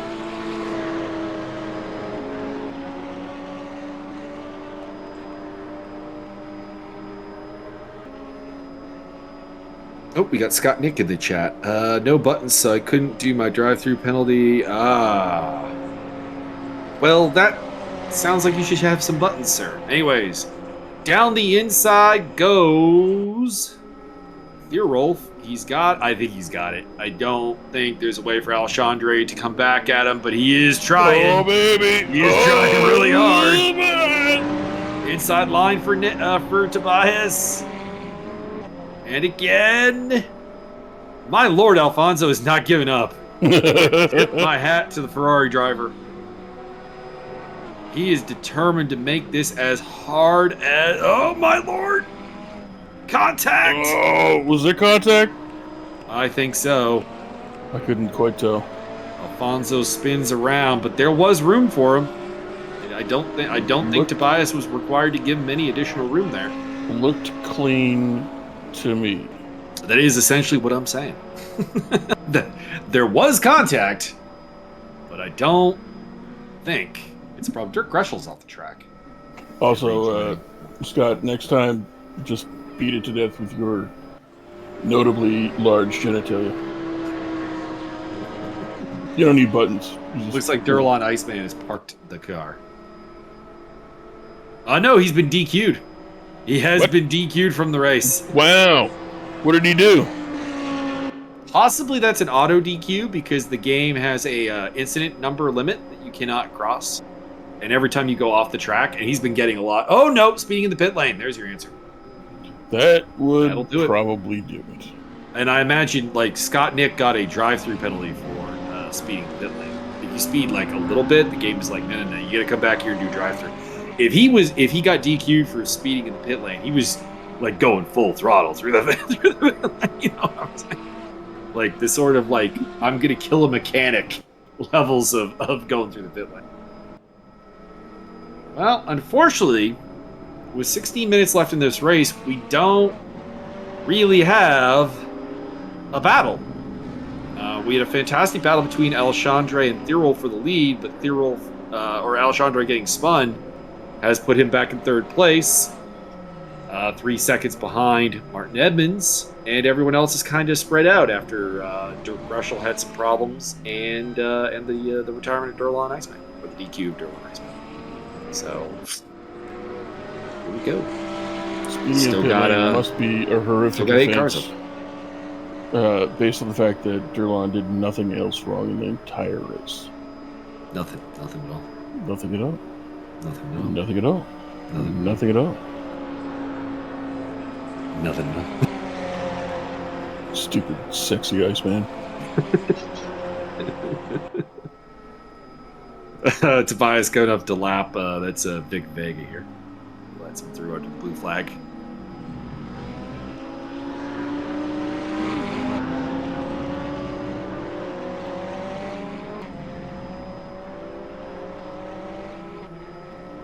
So Thierolf leads. Edmonds second. Alexandre third. D. Butler. Al. Russell. Vega. You can have a look at the. Going to have a look at the standings here right now and see who's on pace for their best result of the season. Martin would tie his best results, obviously. He's had 2 seconds already. This one was third. It would be the best results, I think, for Andrew D. Correct. It would tie his best result of fourth place. This would be the best result for James Butler of the season with fifth place. I don't think it's Mad Al's best. No, it's not. He's at a top 5. Similarly, I don't think it's Dirk. Yeah, Dirk Russell's been on the podium. What about Vic Vega? This would be his second best result. He had a P7 back in round 3. It's a lot of P. It's a lot of P. All right, who else can we get eliminated from this shindig? Would be win number 5 for Tobias Thierolf in a row, and his 6th of the season. Can we change this to hit the pass rules here in the last 13 minutes? I don't think anyone's even close enough for that to really do anything. Fair enough. Start handing out. The unfortunate thing is there's not really a lot of wheel-to-wheel action right now. The 8 cars are pretty spread out. Keeping an eye on seeing if things are, if anything's going to kind of kick off here. Alexandre is faster than Martin by about a half second a lap, so give it 3-4 laps, he might be on the doorstep there. And otherwise, James Butler lost a lot of time to Mad Al last lap, but I don't know if that's been a recurring thing or if that was just one lap.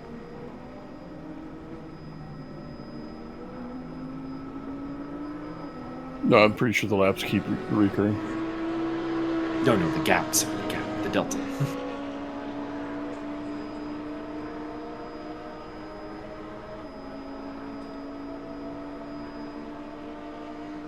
Fastest driver on track right now is Andrew D.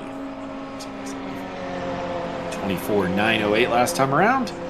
Never mind. Tobias Therill was like, I heard you were talking about fastest man on the track, and I just had to remind you I can do a 24.858.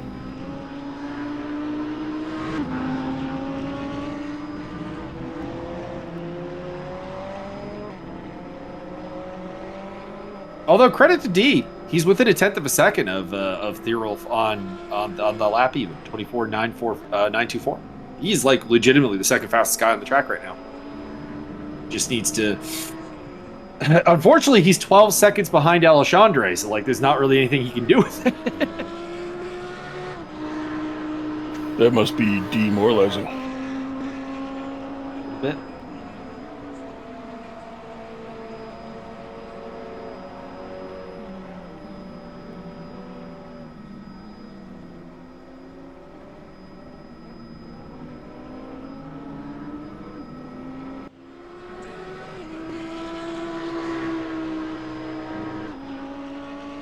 So we'll just keep watching Tobias Thierolf as he keeps doing his thing.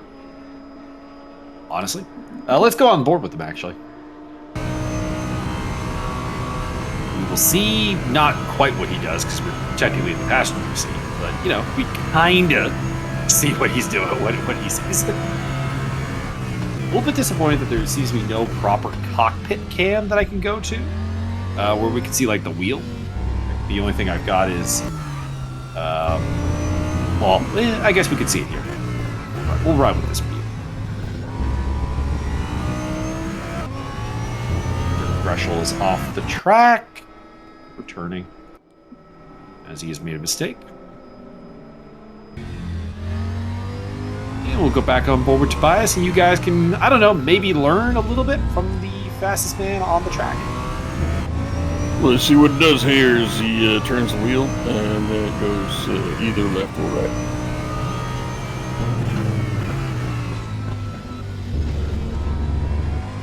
It's a shame that the feet aren't animated, so you can see what he's doing with the pedals. I believe he just pushes in the clutch and it takes care of the rest. That's how that goes. And then it clutches the ground.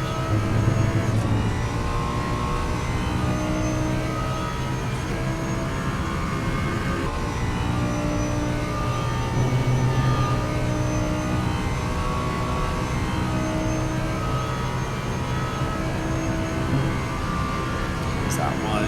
24.638, so he's getting faster.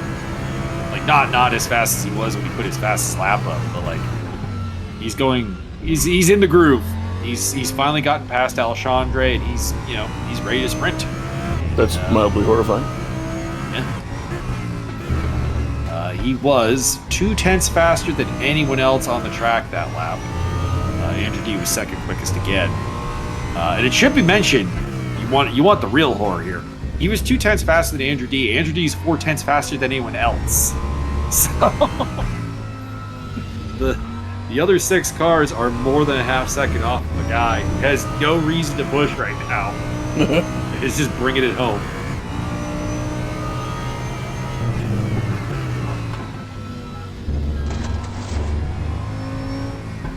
So looking at the gaps, D is catching Alexandre, but it's still fairly far apart.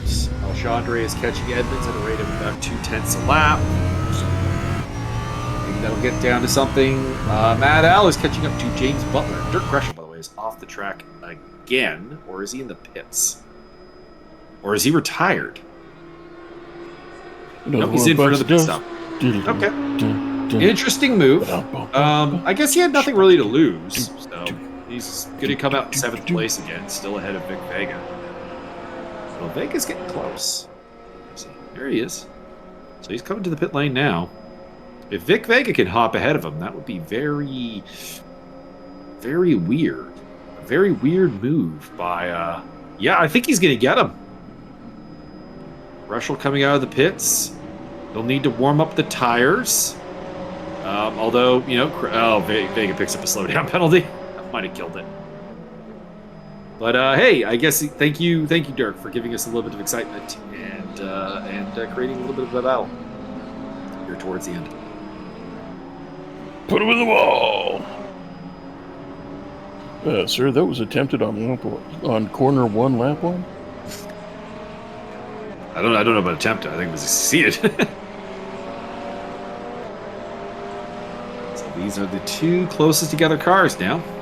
See if Vega can maybe run him down, but I think Greshel probably has a fresh set of tires on there and is probably just kind of going for like a fastest lap type scenario, frankly. Doing the Max Verstappen.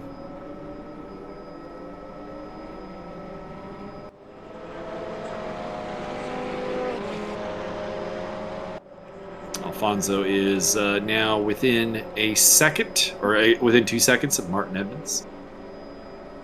Let's see what the gap is this lap. It was a 25, 6:15, 25, yeah, 6:10. Wow. Yeah, Alexandre's got pace on Martin right now. Might be able to run him down, but time is running low. With just 6.5 minutes to go here.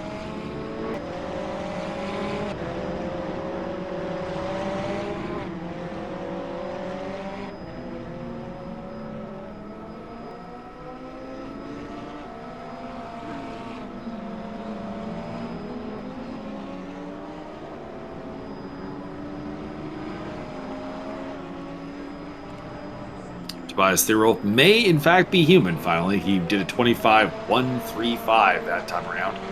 He was not the fastest guy on track. Gotta slow down a little bit to pick up a corn dog. It's all right. It's no problem.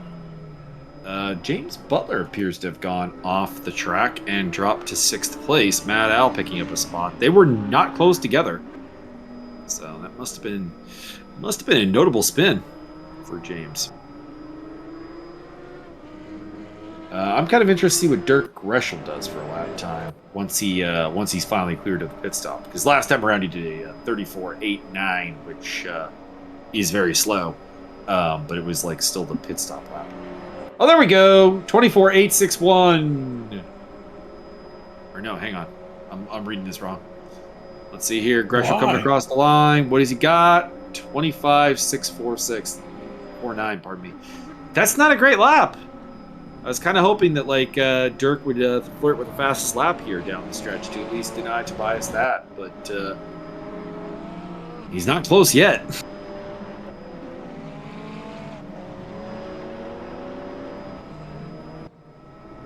Alfonso's now 1.3 seconds back of second place. There is the gap.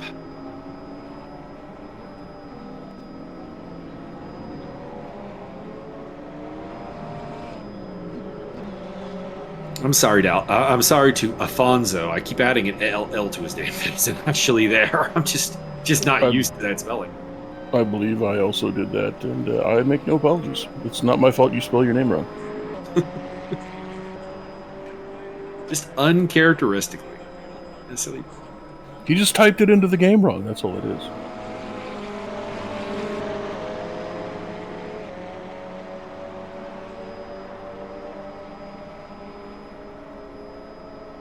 I can go. I'll make a deal with him. I'll treat him like Fonzie Nieto. I'll just call him Fonzo. The Fonz. Altogether. Fonz. Hey. He is catching up to Martin Edmonds. Gap is down to 1.2. Last lap he did was a 1:25.308.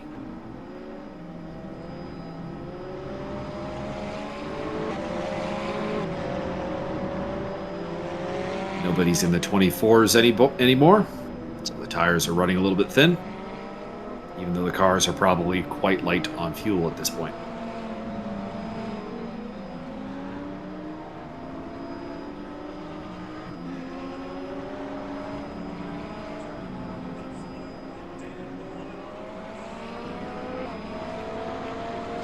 Maggle's too fucking hot. What are we doing here? It's hot, I know. God dang. We live in basements. We're not supposed to have hot. We're not supposed to have stuff. Correct. I'm just waiting for it's gotta be 32 degrees outside. And I'm inside and I'm too hot. And I'm waiting for my dumb cat to come out from underneath the couch and his day-long nap and just like lay on my chest so I can die. I mean, I feel like you say dumb cat. I feel like your cat has discovered the ultimate solution to all of these problems. You say that, but he didn't get fed if I don't live. Well, no, I meant like chilling and having a daylight now. Oh, yeah. No, that would have been probably, yeah. You're not I wrong feel like about that's that actually quite intelligent. one. You are not wrong on that one. 2 minutes and change left. There is the gap between second and third place. It is 0.6 of a second. This is probably the last battle we got going on here. Dirk Watch, still not great. 25.510. So he's not even doing particularly impressive laps. The Duke knew what the deal with the pit stop was. He risked losing 7th place to Vic Vega and didn't really get anything for it.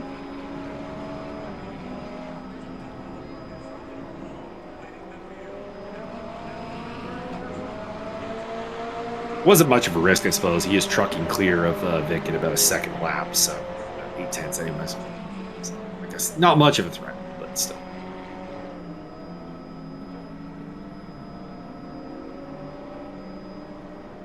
Probably one more lap after this one. One more lap? Haven't they had enough? There is Tobias coming around to take the final lap flag.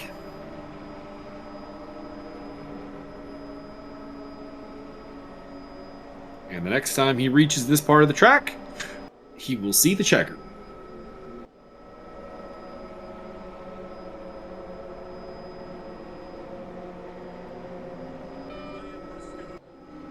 Trying to get a better cam for us here. There it is. Into turn 1, Martin Edmonds defends. And for the time being, Alexandre is behind. He's got one lap to make it work.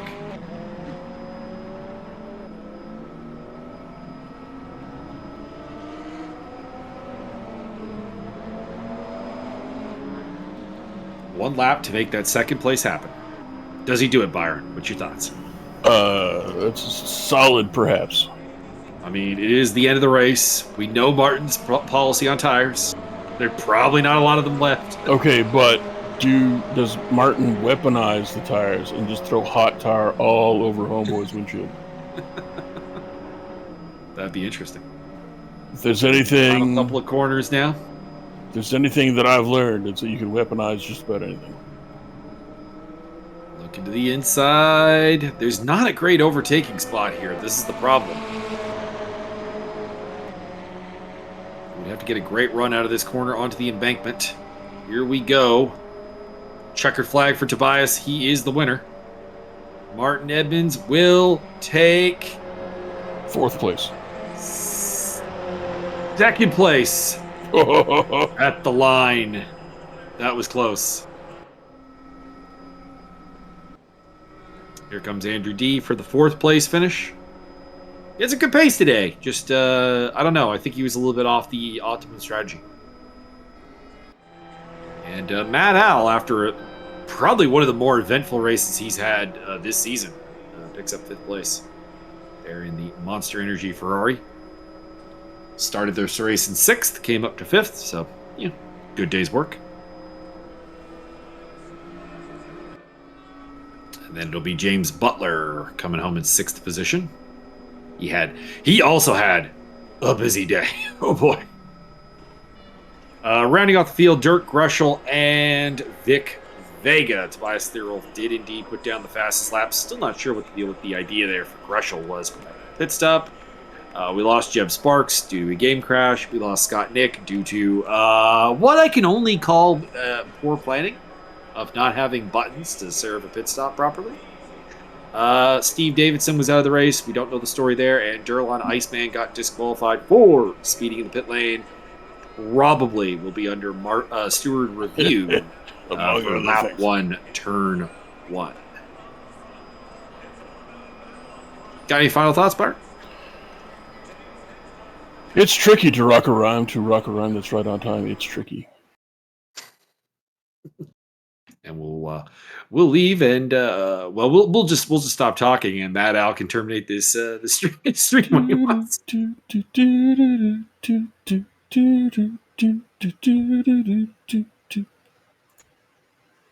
Consider yourself terminated. No! He has terminated us. Terminator 6, The Revenge of Mad Al. I'm going to hit the bathroom because I got to pee real bad, and I will meet you for some fights. Indeed. I'll meet you over the... Oh, Rebovich won. El Gringo won. El Gringo, sí. Ah.